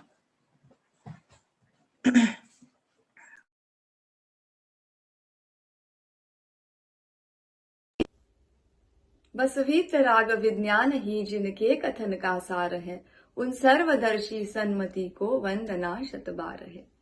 भगवान महावीर के संदेशों को अपनाकर अपने जीवन की दिशा और दशा दोनों बदल सकते हैं। आचरण में अहिंसा, विचारों में अनेकांत, वाणी में स्यादवाद और जीवन में अपरिग्रह का अनुपम उपदेश भगवान महावीर ने हमें बताया। भगवान महावीर जैन धर्म के प्रवर्तक थे, संस्थापक नहीं। उन्होंने नया धर्म स्थापित नहीं किया, धर्म में खोई आस्था को जगाया। भगवान महावीर ने वस्तु स्वरूप को बताया है, बनाया नहीं। अपनी दिव्य वाणी में प्रत्येक द्रव्य के स्वतंत्रता की घोषणा की। प्रत्येक आत्मा स्वतंत्र है, कोई किसी के अधीन नहीं है। सभी आत्माएं समान है, कोई छोटा बड़ा नहीं है। भगवान महावीर ने बताया हुआ समभाव, समता भाव, दया भाव संपूर्ण जगत में विख्यात है।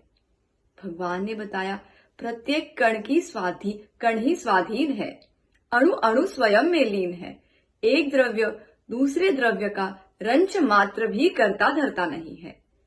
भगवान महावीर ने हमें बताया प्रत्येक प्राणी अपनी भूल से स्वयं दुखी है, अपनी भूल सुधारकर वह सुखी हो सकता है। सभी जीवों में परमात्मा बनने की शक्ति है।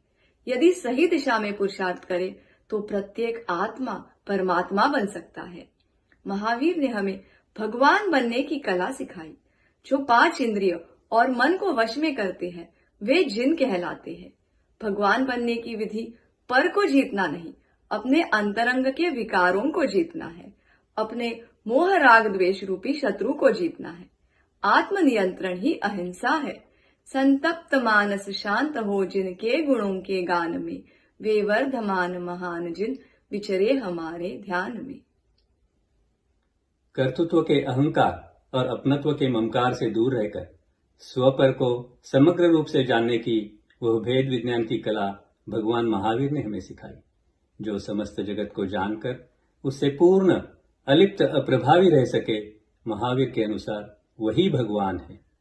महावीर भगवान ने बताया कि विषय भोगों में परिग्रह में सुख नहीं। बहुमूल्य जगत का वैभव यह क्या हमको सुखी बना सकता, अरे पूर्णता पाने में इसकी क्या है आवश्यकता। भोगने में रंच मात्र भी सुख नहीं, भोगों को छोड़ने में संयम और त्याग में सुख है। एकमात्र सम्यक दर्शन, सम्यक ज्ञान, सम्यक चारित्र रूपी रत्नत्रय की डोर ही सभी जीवों को संसार रूपी समुद्र से तीरने के लिए सहायक है। सम्यक दर्शन समान इस जीव को कोई हितकारी नहीं है। सम्यक दर्शन ही मोक्ष मार्ग की प्रथम सीढ़ी है। इस अस्त व्यस्त त्रस्त जीव को अपने शुद्ध आत्मा की अनुभूति ही सुख शांति प्रदायक है। अपने आत्मा की शरण लेकर ही पामर से प्रभु, भील से भगवान, शेर से सिद्ध और मरीचि से महावीर बन सकते हैं। हम भी भगवान महावीर के बताए मार्ग पर चले, उनके उपदेश और सिद्धांतों को अपने जीवन में उतारने का संकल्प करें। भूतकाल जो आपका वह मेरा वर्तमान, वर्तमान जो आपका वह भविष्य मम जान। ऐसी मंगल भावना के साथ मैं विराम लेता हूँ। बहुत सुंदर वक्तव्य आप दोनों ने दिया। सकल विश्व महावीर भगवान की शिक्षाओं को ग्रहण करे, ये ही आज की इस संगोष्ठी की और हमारे जीवन की सार्थकता है।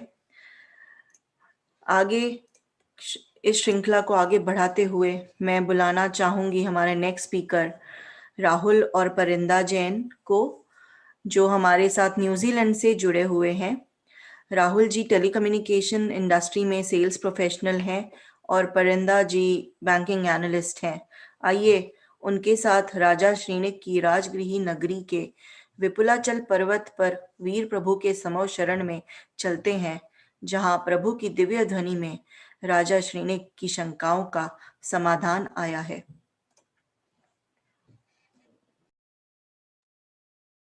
जय जिनेंद्र। श्रेणिक राजा जो है उन्हें महावीर भगवान के समूह शरण में जाने का मौका मिला था। और जैसे कि आप जानते हैं कि समूह शरण में भगवान जो है उनकी ओम ध्वनि करती है और उनको समझाते हैं गणधर।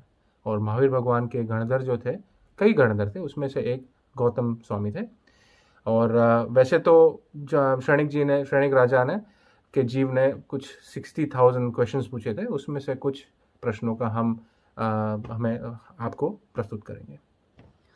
तो पहला प्रश्न जो हम प्रस्तुत करेंगे, जो श्रेणिक राजा ने पूछा था, वो था कि जीव दुखी क्यों रहता है।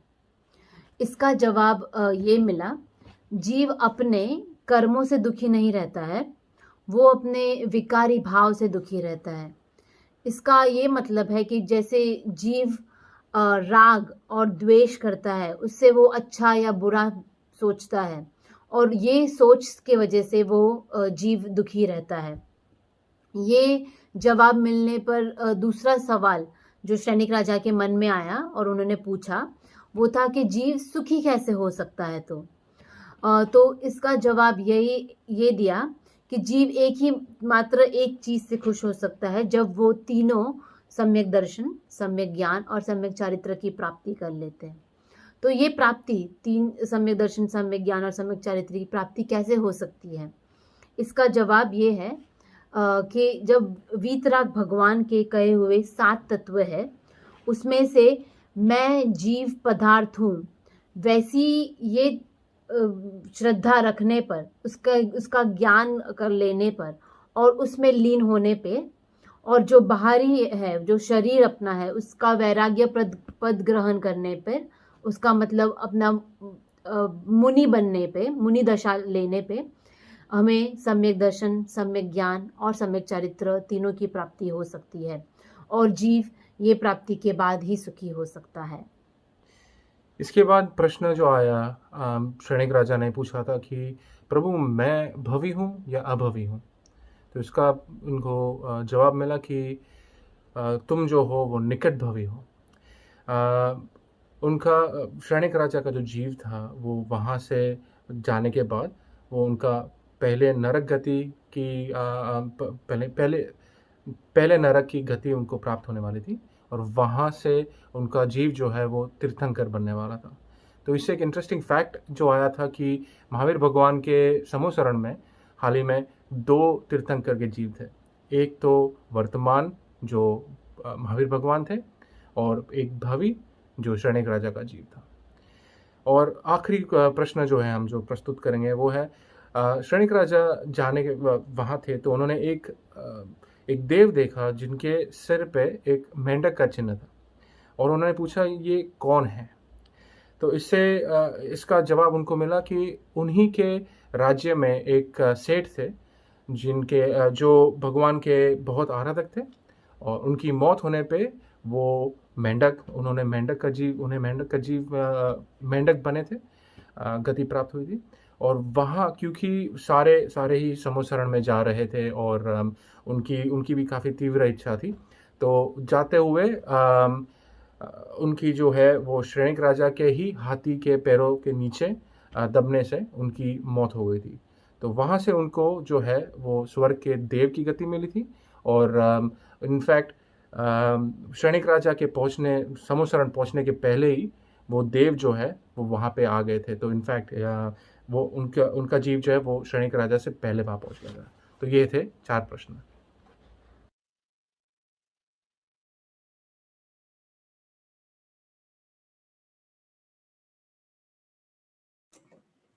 थैंक यू राहुल जी एवं परिंदा जी।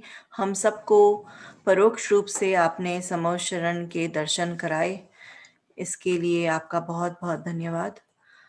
आगे हमारे सभी वक्तव्य अभी पूरे हुए और अब मैं आमंत्रित करना चाहूँगी हमारे सभा के अध्यक्ष महोदय भाई साहब डॉक्टर संजीव जी गोधा को, जो आकर हमें गुरुदेव श्री के परिवर्तन दिवस के उपलक्ष्य में कुछ विशिष्ट जानकारी दें और हम सबको अपने उद्बोधन से लाभान्वित करें। संजीव जी प्लीज आएं और हमें अपने उद्गार सुनाए। Thank you. बहुत सुंदर गोष्ठी का ये आयोजन चल रहा है। प्रथम तो इस गोष्ठी के आयोजन के लिए मैं हमारे सर्वोदय अहिंसा उसकी पूरी टीम और केनिया से जुड़े हुए जो हमारे कोमल जी और उनकी जो पूरी टीम है, मैं उनको बहुत बहुत आभार व्यक्त करना चाहता हूँ। इस तरह के आयोजन होते रहने चाहिए। कुछ देर पहले मैंने भगवान ऋषभ देव के संदर्भ में जो वक्तव्य हुए थे उनके संदर्भ में कुछ बातें कही थी, और उसके पश्चात 4 वक्तव्य और हुए, और बीच में हमने बालिका सोनिया से एक गीत सुना, भजन सुना, चले आना महावीरा, है ना, कभी वीर बन के महावीर बन के चले आना। आप लोग शब्दों के भाव की तरफ ध्यान मत दीजिएगा, लेकिन बालिका का जो प्रस्तुतिकरण था सिर्फ वो अनुमोदना करने योग्य है। जैसे जैसे बात को सीखेंगे समझेंगे तो भाव भी सुधर जाएंगे, अपेक्षाएं भी ख्याल में आएगी। मैंने उसका अभिप्राय तो सिर्फ यदि हम समझें तो ये समझ सकते हैं कि संतप्त मानस शांत हो जिनके गुणों के गान में, वे वर्धमान महान जिन विचरे हमारे ध्यान में। इसका नाम है चले आना। माने भगवान महावीर स्वामी का विचार हमारे चित्त में आ जाना, इसका नाम है चले आना। आदिनाथ भगवान के संस्कार, उनकी शिक्षाएं हमारे चित्त में आना, इसका नाम है चले आना। वास्तव में हमारे तीर्थंकर भगवान या कोई भी परमात्मा उतर करके आते नहीं है इस धरातल पर दोबारा, है ना। तो भाव समझिए। बड़ा सुंदर भजन प्रस्तुत किया। उसके बाद में हमारे विशाल शाह स्विट्जरलैंड से शेर की पर्याय की चर्चा की, अमित गति और अमित प्रभ नाम के 2 मुनिराज, और उन्होंने उपदेश दिया, सुंदर कहानी सुनाई। ये कहानी में भी कई बार चर्चा करता रहता हूँ, मेरे माध्यम से आप लोगों ने कई बार इस चर्चा को सुना होगा। कौन सी भाषा में बोले थे, मैं भी 1-1.5 घंटे पहले भी जो भगवान महावीर स्वामी पर जो मैंने प्रवचन किया जीवन दर्शन पे, उसमें भी मैंने इस चर्चा को काफी देर तक उठाया है कि भाई न तो मुनिराज शेर की भाषा में बोल सकते हैं, न शेर मुनिराज की भाषा समझ सकता है। शेर की उम्र होती है मैक्सिमम 20 वर्ष की। उसने अपने 20 वर्ष की आयु में कभी किसी को देखा नहीं, और देख करके जैसा फील किया, बस उसके आधार पर उसे सम्यक दर्शन की प्राप्ति हो गई। माने शिक्षा तो यही मिलती है कि जब पशु पर्याय में काम किया जा सकता है तो मनुष्य पर्याय में काम क्यों नहीं हो सकता है। जब पशु अवस्था में सम्यक दर्शन हो सकता है, ऐसे निमित्तों के बीच में हो सकता है, ऐसे माहौल के बीच में हो सकता है जहाँ कोई शिक्षा नहीं, कोई पढ़ाने वाला नहीं, कोई सिखाने वाला नहीं, कोई गुरु नहीं, ABCD पढ़ी नहीं, नमोकार मंत्र जानता नहीं, ऐसी अवस्था में जब भेद विज्ञान किया जा सकता है तो यहाँ क्यों नहीं हो सकता है। माने पुरुषार्थ की ही बात है। इसके बाद में चर्चा हुई ख्याति संघवी जी के माध्यम से दुबई UAE से महावीर जन्म कल्याणक के संदर्भ में बड़ी सुंदर चर्चा। भैया आज हम भगवान महावीर स्वामी का जन्म कल्याणक मना रहे हैं, लेकिन वास्तव में अपना जन्म कल्याणक कब मनेगा। रत्नत्रय का जन्म हो तो सच में सच्चे अर्थों में जन्म कल्याणक मनाना सार्थक है। बाल तीर्थंकर की वे सारी घटनाएं तो बतलाई, लेकिन साथ में ही सम्यक दर्शन आदि के माध्यम से अपने आत्मा का वैभव देखने की भी सुंदर चर्चा आपके माध्यम से हुई। इसके पश्चात ऑस्ट्रेलिया से मेलबर्न से चर्चा की डॉक्टर पल्लवी शाह, डॉक्टर नीलेश शाह जी ने भगवान महावीर स्वामी की शिक्षाओं के संदर्भ में। बड़ा अच्छा लगता है ये सारी बातें देख करके, जब अध्यात्म की गहराइयों की चर्चाएं, भगवान महावीर स्वामी की मूल शिक्षाओं की चर्चाएं ऐसे परदेश में बैठ करके भी लोग करते हैं, ऑस्ट्रेलिया में बैठ करके भी। मैं भी आया हूँ ऑस्ट्रेलिया, वहां भी मैंने चर्चाएं की है। लेकिन जब आप लोगों के मुख से जब ये सब चर्चाएं सुनते हैं, हम इस तरह की चर्चाएं कि भक्त नहीं भगवान बनेंगे, आत्मा से परमात्मा बनने की बात, एक द्रव्य दूसरे द्रव्य का कर्ता धर्ता नहीं है, कण कण की स्वाधीनता की बातें, तो बड़ा आनंद आता है इन सब बातों को सुन करके।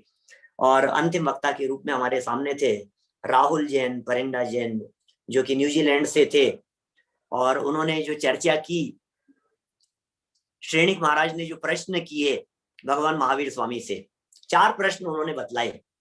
अजित जी भाई साहब, उन 4 प्रश्न में से 2 प्रश्न तो हमारे भी रहते हैं, माने 2 प्रश्न तो कॉमन है, ये जीव दुखी क्यों है और ये जीव सुखी कैसे हो सकता है। मतलब हमारा तो इन 2 प्रश्नों से काम हो जाएगा, बाकी के प्रश्नों की जरूरत नहीं है। मैं भव्य हूं या अभव्य हूं, ये हमारा प्रश्न नहीं है, क्योंकि हम तो हैं ही भव्य। ये प्रश्न करके क्या करें हम, इसलिए हमें इस प्रश्न की जरूरत नहीं है कि भव्य हूं या अभव्य हूं, हम तो भव्य ही हैं, ठीक है ना।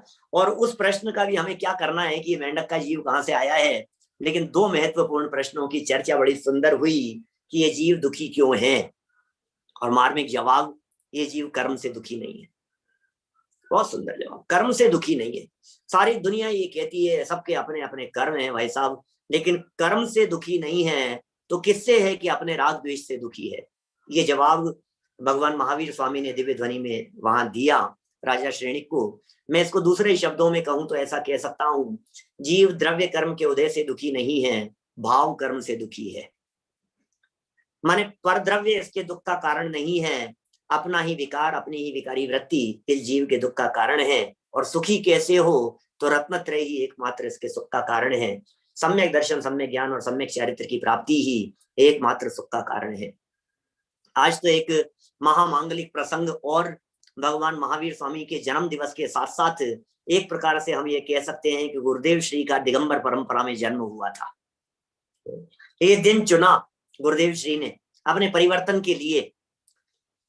कहानी तो बहुत लंबी है गुरुदेव श्री के संदर्भ में, उनके परिवर्तन की, और लंबा इतिहास है, लेकिन फिर भी ये चर्चा शुरू होती है विक्रम संवत 1978 से।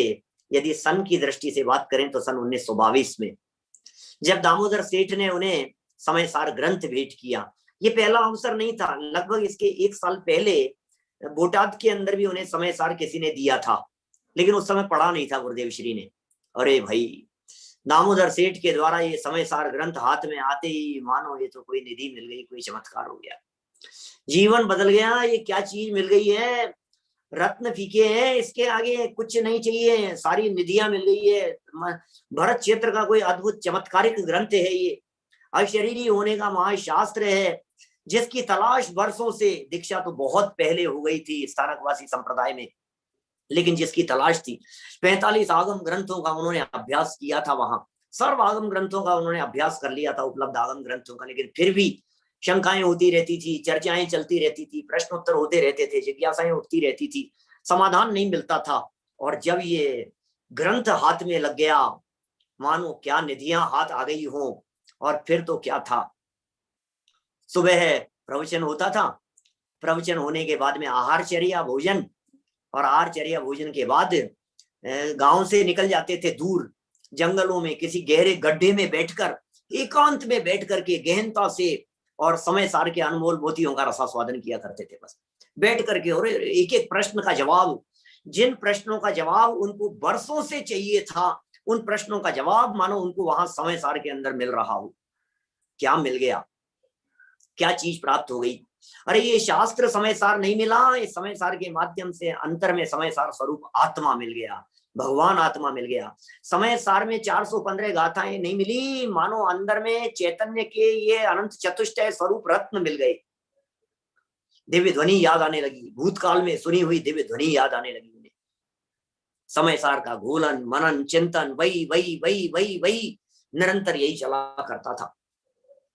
फिर तो समय सार मय हो गए गुरुदेव श्री, और उसके लगभग 13 वर्ष पश्चात बीच में एक समय ऐसा आया जब उन्होंने समय सार की चर्चाएं करना, सभा में चर्चाएं करना शुरू कर दिया।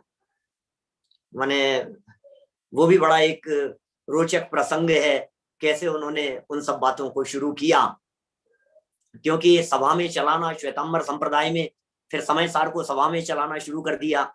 फिर धीरे धीरे क्या हुआ, परिवर्तन का उनके मन में आने लगी, और समय सार की चर्चाएं, लोग बड़ा उन्हें ताने देते थे, विरोध करते थे। बड़ा पुरुषार्थ का काम था भाई साहब, आसान काम नहीं है। क्या भाई साहब, यदि आज हमें कोई व्यक्ति ये कह देवे माने कि आप परिवर्तन कर लो, आप सोचो जरा, कल्पना करो, आज यदि मैं ये घोषणा कर दूं अपने आप के बारे में, सब अपने अपने बारे में सोचना, किसी जिस लेवल पर आप लोग हैं, अजीत जी भाई साहब, जिस लेवल पर आज आप हैं, यदि आज आप ये घोषणा कर देंगे कि मैं बौद्ध मत अपना रहा हूं, तो क्या होगा समाज में? नहीं तहलका मच जाएगा। बोलो, आज यदि मैं घोषणा कर दूं कि मैं वैष्णव मत अपना रहा हूं, तो क्या होगा समाज में? जान से मार देंगे मेरे को। कर क्या रहे हो तुम, समझते क्या हो तुम? ये स्थिति थी गुरुदेव के सामने, क्योंकि जिस मत में थे, जिस संप्रदाय में थे, वहां संप्रदाय में उनकी ख्याति बहुत थी, उनकी प्रसिद्धि बहुत थी। आध्यात्मिक चर्चाएं, उनका वक्तव्य, उनके द्वारा कही गई बातें लोग बहुत आदर और बहुत श्रद्धा के साथ में सुना करते थे उस जगह पर भी। और उसके बाद में ऐसा निर्णय किया जाना, परिवर्तन के बारे में सोच लेना अपने आप में एक बहुत बड़ी बात थी। लेकिन समय बदलता चला गया, 1 वर्ष निकल गया, 2 वर्ष निकल गए, 3 वर्ष निकल गए, लगभग 13 वर्ष का काल निकल गया। और विक्रम संवत 1991 में ओहो 4 साथियों के साथ में मकान था वहां हरि भाई भायाणी का, घूमते फिरते हुए, बचते हुए, लोगों से, भीड़ से बचते हुए। ख्याति नहीं चाहिए, प्रसिद्धि नहीं चाहिए, यश नहीं चाहिए, मान सम्मान नहीं चाहिए। लोगों ने अनेक प्रकार की धमकियां दी, भोजन के लाले पड़ जाएंगे, बोले रोटियों के लिए मनुष्य जन्म नहीं मिला है मेरे को, रोटियां मिलना होगा तो मिल जाएगा, मुझे चैतन्य मिल गया है, मुझे चेतन भगवान आत्मा मिल गया है, मुझे रोटियां नहीं चाहिए। कि प्रसिद्धि नहीं मिलेगी, अरे आत्म प्रसिद्धि हो गई है, मुझे जगत की प्रसिद्धि का क्या लेना देना है, मुझे जगत की प्रसिद्धि नहीं चाहिए, यहाँ आत्म प्रसिद्धि हो गई है। कि कोई नहीं पूछेगा तुझे कि मुझे जरूरत नहीं है, मैं अपने आप को पूछता हूं, मुझे किसी की पूछ की जरूरत नहीं है। अनंत बार पूछ धारण की है मैंने, पूछ वाला हुआ हूं, त्रियंच हुआ हूं, अब मुझे पूछ नहीं चाहिए, अब मुझे परमात्मा मिल गया है। क्या दृष्टि थी, क्या चीज मिल गई थी उन्हें। 13 साल लग गए उन्हें मुंह पट्टी लेकर के घूमते फिरते हुए। लोगों ने खूब बातें कही और बचते बचाते हुए वे सोनगढ़ तक पहुंच गए। और वहां फिर खबर लगी और हरि भाई भायाणी थे वहां, धामाणी, और वो उन्होंने वहां कही बात कि भाई हमारे यहाँ सोनगढ़ के पास में ही गांव से दूर, बस्ती से दूर एक छोटी सी एक मकान है हमारा, आप वहां जाकर के रह सकते हैं। और उनके निवेदन पर वे वहां चले गए। छोटा सा मकान था, गांव से बाहर था, छोटी सी एक झोपड़ी जैसी थी, लेकिन नाम था उसका संयोग से स्टार ऑफ इंडिया। बोलो आप। और सच में वो स्टार बन गया, वो इंडिया का, वो स्टार ऑफ इंडिया। उस जगह पर पहुंच गए, अपने 4 गुरु भाई थे, साथी थे वहां मौजूद थे। परिवर्तन की सोचने लगे, निर्णय करने लगे। फिर निर्णय किया कि कौन सा दिन ऐसा होगा शुभ दिन। तो करीब 15 दिन बाद में महावीर जयंती आ रही थी। चैत्र शुक्ला त्रयोदशी का दिन सामने था। जिस दिन उन्होंने परिवर्तन किया उस दिन 16 अप्रैल 1935 का दिन था, वो मंगलवार का दिन था। 16 अप्रैल 1935 चैत्र शुक्ला त्रयोदशी, महावीर भगवान के जन्म का प्रसंग। लेकिन गुरुदेव श्री ने वहां कहा कि भाई मेरे सामने कोई गुरु नहीं है, मेरे सामने कोई प्रतिमा नहीं है, जैन प्रतिमा नहीं है, मैं ऐसे कैसे क्या करूं मैं। तो फिर हरि भाई भायाणी ने ही उनको वहां पार्श्वनाथ भगवान की फोटो उपलब्ध कराई। ये वो फोटो है जो दक्षिण भारत में जिननाथपुरम, जो श्रवण बेलगोला क्षेत्र है, श्रवण बेलगोला क्षेत्र से लगभग 1-1.5 किलोमीटर की दूरी पर है क्या, और 1-1.5 किलोमीटर दूर। और वहां एक छोटा सा जिन मंदिर है, और वहां उस जिन मंदिर में, जिननाथपुरम में पार्श्वनाथ भगवान की प्रतिमा है। वो प्रतिमा नहीं, उस प्रतिमा की फोटो। उस फोटो के सामने उन्होंने मुंह पट्टी उतार ली। ओहो, क्या क्या प्रसंग थे भाई साहब, क्या स्थिति थी। सारी दुनिया ये कह रही थी, सारी दुनिया बोल रही थी, अरे अरे माता पिता का धर्म न छोड़ो भैया, क्या। लेकिन भाई साहब क्या बात कहें, कौन सा माता का धर्म, कौन से पिता का धर्म। धर्म बाहर में नहीं होता, धर्म कुल परंपरा से नहीं होता, धर्म तो अंदर में होता है। अत्यंत दृढ़ता, माने गुरुदेव श्री की ये दृढ़ता को देख करके हमारे को ऐसा लगता है कि कोई विरले पुरुष थे, कोई महापुरुषों के काम हो सकते हैं ऐसे, ये साधारण व्यक्तियों के काम नहीं हो सकते। गुरुदेव श्री का परिवर्तन क्या हो गया, युग परिवर्तन हो गया भाई साहब। ये अकेले गुरुदेव का परिवर्तन नहीं था, ये पुरानी परंपरा जो शताब्दियों से चल रही थी, मानो उस शताब्दियों की परंपरा के परिवर्तन का दिवस है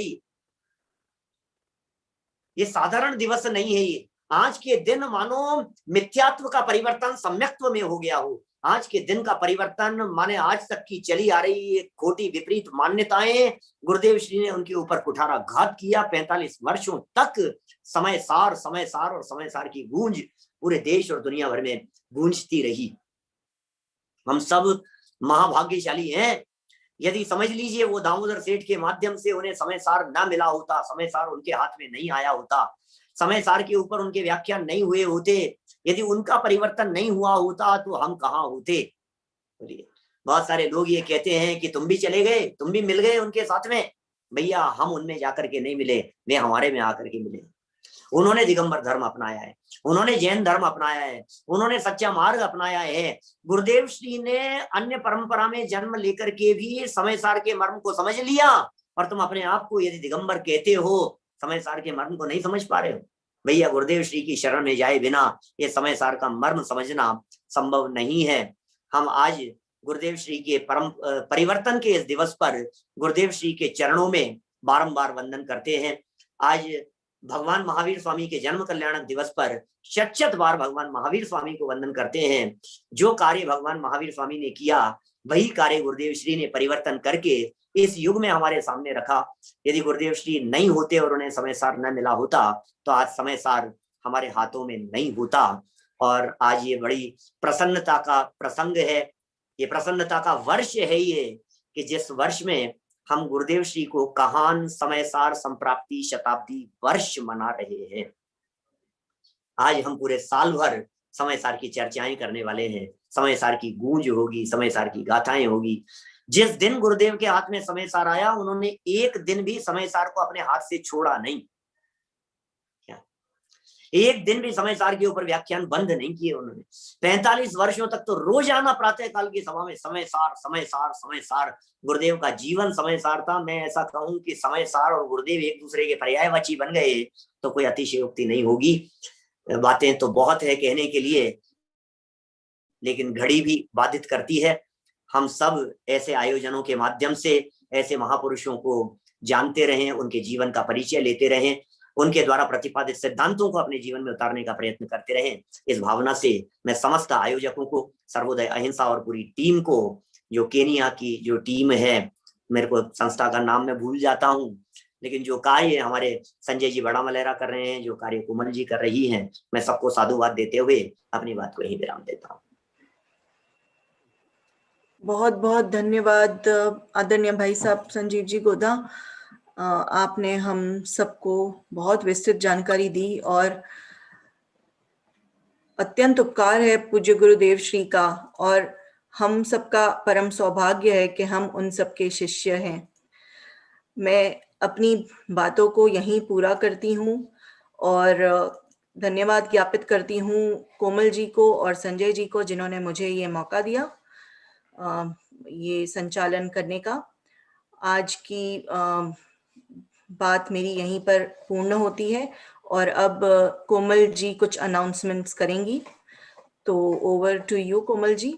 थैंक यू एवरीवन। सादर जय जिनेंद्र। Thank you, Sachi, for being a wonderful host. You were truly fantastic, very appropriate with your words. And also you have spoken extremely to the point and you have kept the time. Thank you very much. Thank you. Doctor Sanjeev Goda हमेशा युवा पीढ़ी को बहुत ही प्रोत्साहन करते हैं, हमेशा आगे रखते हैं और हमेशा अच्छे शब्दों से हमेशा वो हमारा मनोबल बढ़ाते हैं। सो उसके लिए हमेशा के लिए थैंक यू।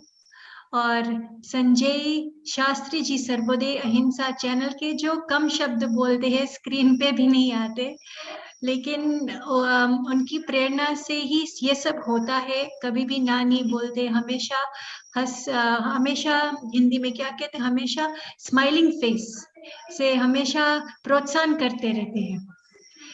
कल महावीर जयंती है, कल महावीर जन्म कल्याणक है और हम लोगों का ये इंस्टीट्यूट जो है वीर कुंद कुंद कहान जैन यूथ एसोसिएशन, हमारा 1 साल पूरा होता है। हम लोगों ने भी यही दिन चुना था, महावीर जन्म कल्याणक का दिन हमारा ये शुरू करने के लिए। और हम कल भजन हम लोगों ने रखा है इधर के लोकल रेडियो स्टेशन पर, sound Asia radio. So in case if you want to tune in, there's a world frequency which is given below. तो आप कल भजन सुन सकते हैं। इंडिया के 1 बजे होगा, यूके के सुबह 8:30 AM और केन्या के इधर पे 10:30। आप अगर किसी और देश से है तो आप अपना टाइम कैलकुलेट कर लेना। Thank you very much to the speakers. You all were fantastic, absolutely amazing. Everyone has put in so much preparation, so much time. Thank you, everyone. Thank you to our young singer, Sonia, who was absolutely fantastic, and she took part in such an event for the first time. Thank you for participation. हाँ Thank you to the audience. हाँ, एक minute. गुरुदेव श्री परिवर्तन दिवस कल का दिन है 25 अप्रैल से। तो गुरुदेव श्री के जो सभा में 19वीं बार के जो प्रवचन हुए थे, वो प्रवचन कल प्रतिदिन दोपहर 3 बजे से 4 बजे तक समयसार परिचर्चा और सर्वोदय अहिंसा का जो चैनल है उस पर प्रसारित होंगे। तो अगर कोई लगातार गुरुदेव श्री के प्रवचन सुनना चाहता है तो सबको सुनना ही चाहिए। तो दोपहर 3 बजे से 4 बजे तक के टाइम रखा है। तो अपन सब इससे सर्वोदय अहिंसा का चैनल जो है उस पर और समयसार परिचर्चा का नाम का जो चैनल है, इन दोनों पर हम जुड़ सकते हैं। अभी एक छोटा सा वीडियो है, अजित जी भाई साहब है क्या? हाँ भाई साहब दिखा सकते हैं वीडियो पर। सोनगढ़ का वीडियो है। सभी को सादर जय जिनेंद्र। सभी को भगवान महावीर जन्म कल्याणक की बहुत बहुत शुभकामनाएं।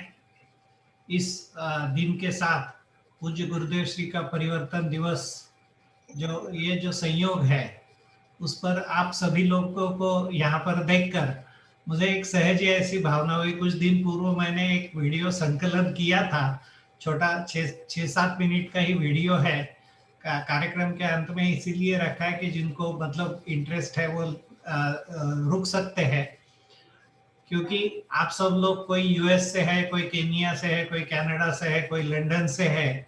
और आपको जैसा गुरुदेव श्री कहते थे कि हमको तो भगवान का विरह है, हम तो अभी उस दशा तक नहीं पहुंचे हैं, लेकिन कम से कम इतना तो मान ही सकते कि हमको सोनगढ़ का विरह है।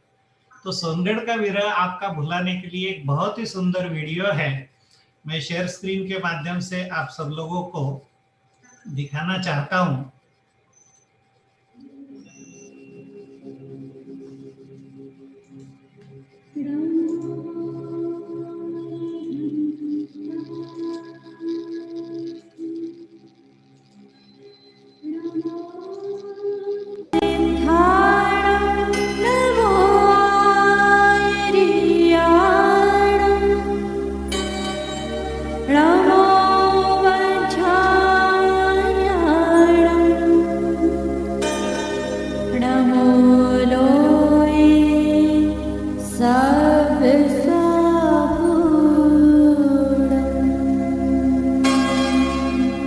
प्रथम नमो अरिहंतने बीजा सिद्ध भगवान आचार्य जायने नमी नमो साधु भगवान त्रिलोक नाजिन बिंब नमी नमु जिनवाणी मां श्री कुंद कुंद देवने नमी नमो सद्गुरु देवा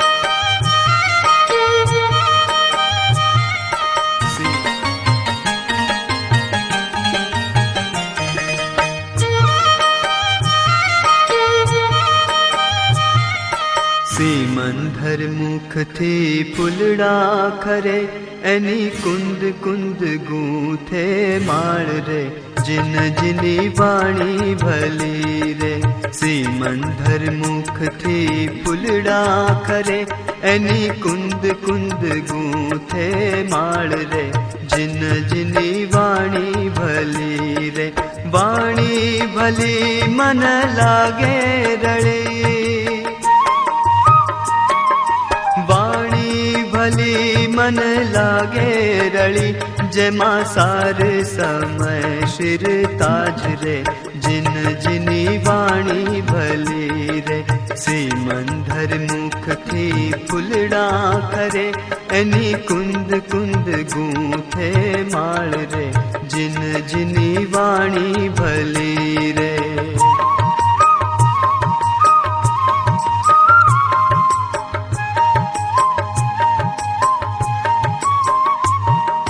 हे गूंथ्या पाहुड़ ने गूंथ्या पाहुड़ ने गूंथ्यू पंचास्ति गूंथ्या पाहुड़ ने गूंथ्यू पंचास्ति गूंथ्यू प्रवचन सार रे जिन जिनी वाणी भली रे। गूंथ्यू नियम सार गूंथ्यू रहन सार गूंथ्यो समय नो सार रे जिन जिनी वाणी भली रे।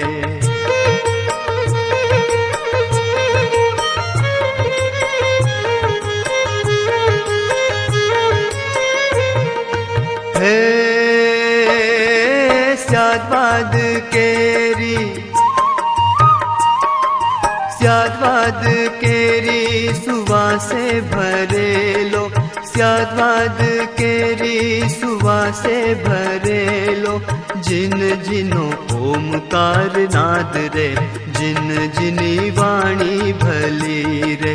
वंदु जिनेश्वर वंदु हूँ कुंद कुंद वंदु रे ओमकार नाद रे जिन जिनी वाणी भली रे।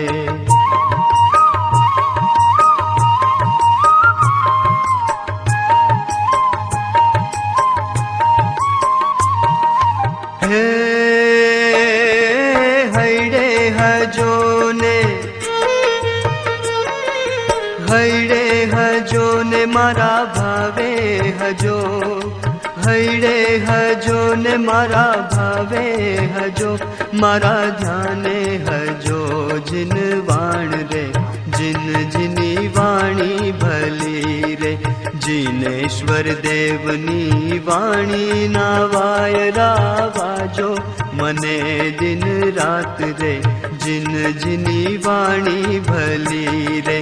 सीमंधर मुख थी फुलड़ा खरे एनी कुंद कुंद गूंथे माल रे जिन जिनी वाणी भली रे जिन जिनी वाणी भली रे।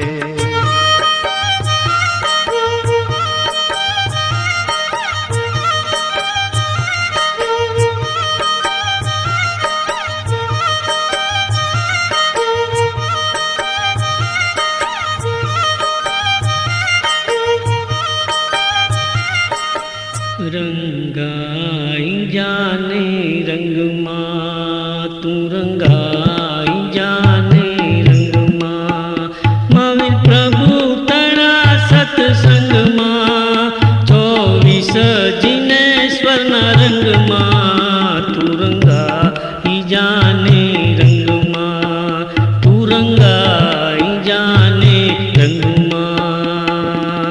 आज बजसू काल भजसु आत्म राम प्यारे भजसु आत्म राम।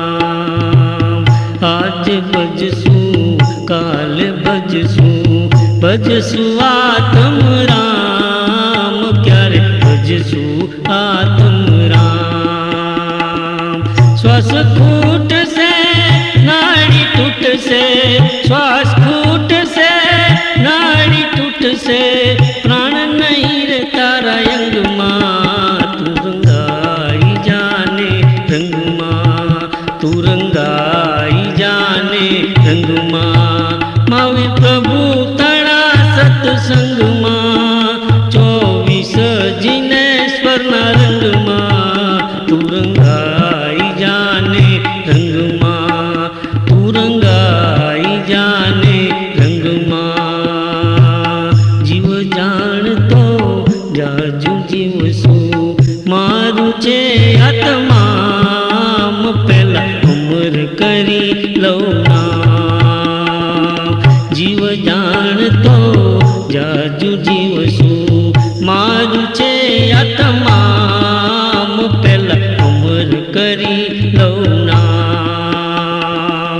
तेड़ू आवसे जमनु जाणजे, तेड़ू आवसे जमनु जाणजे, जाऊं पड़ से संग मां तू रंगाई जाने रंग मां, तू रंगाई जाने रंग मां। सभी को बहुत बहुत धन्यवाद। आपका समय लिया इसके लिए क्षमा चाहता हूँ, लेकिन मेरे ऐसे भाव थे कि आप सब लोगों को एक बार सोनगढ़ की यात्रा करा दो। तो ऐसे ही संजय जी को सहज रूप से मैंने कहा और संजय जी ने भी मेरी बात मान ली। सभी लोगों को बहुत बहुत धन्यवाद। कोमल, आपको भी बहुत धन्यवाद। आप हमेशा मुझे याद कराती है। आपके जब भी कार्यक्रम होते हैं, ज्यादातर तो मैं अटेंड करता हूँ, लेकिन कभी कभी छूट जाता है, तो उसके लिए क्षमा चाहता हूँ। Thank you everybody. जय जिंद। जय जिंद। बहुत बढ़िया भाई साहब, बहुत मजा आ गया, एकदम देख करके आनंद आ गया। ऐसा लग रहा था जैसे सोनगढ़ में ही हो। और कई लोगों के मतलब चैट पे पर्सनल कमेंट्स भी आए हैं, तो बहुत एकदम बढ़िया प्रोग्राम हो गया पूरा अपना ये। बहुत सुंदर दर्शन कराए भाई साहब, बहुत बहुत धन्यवाद। ठीक है, फिर सभी को सादर जय जिनेंद्र।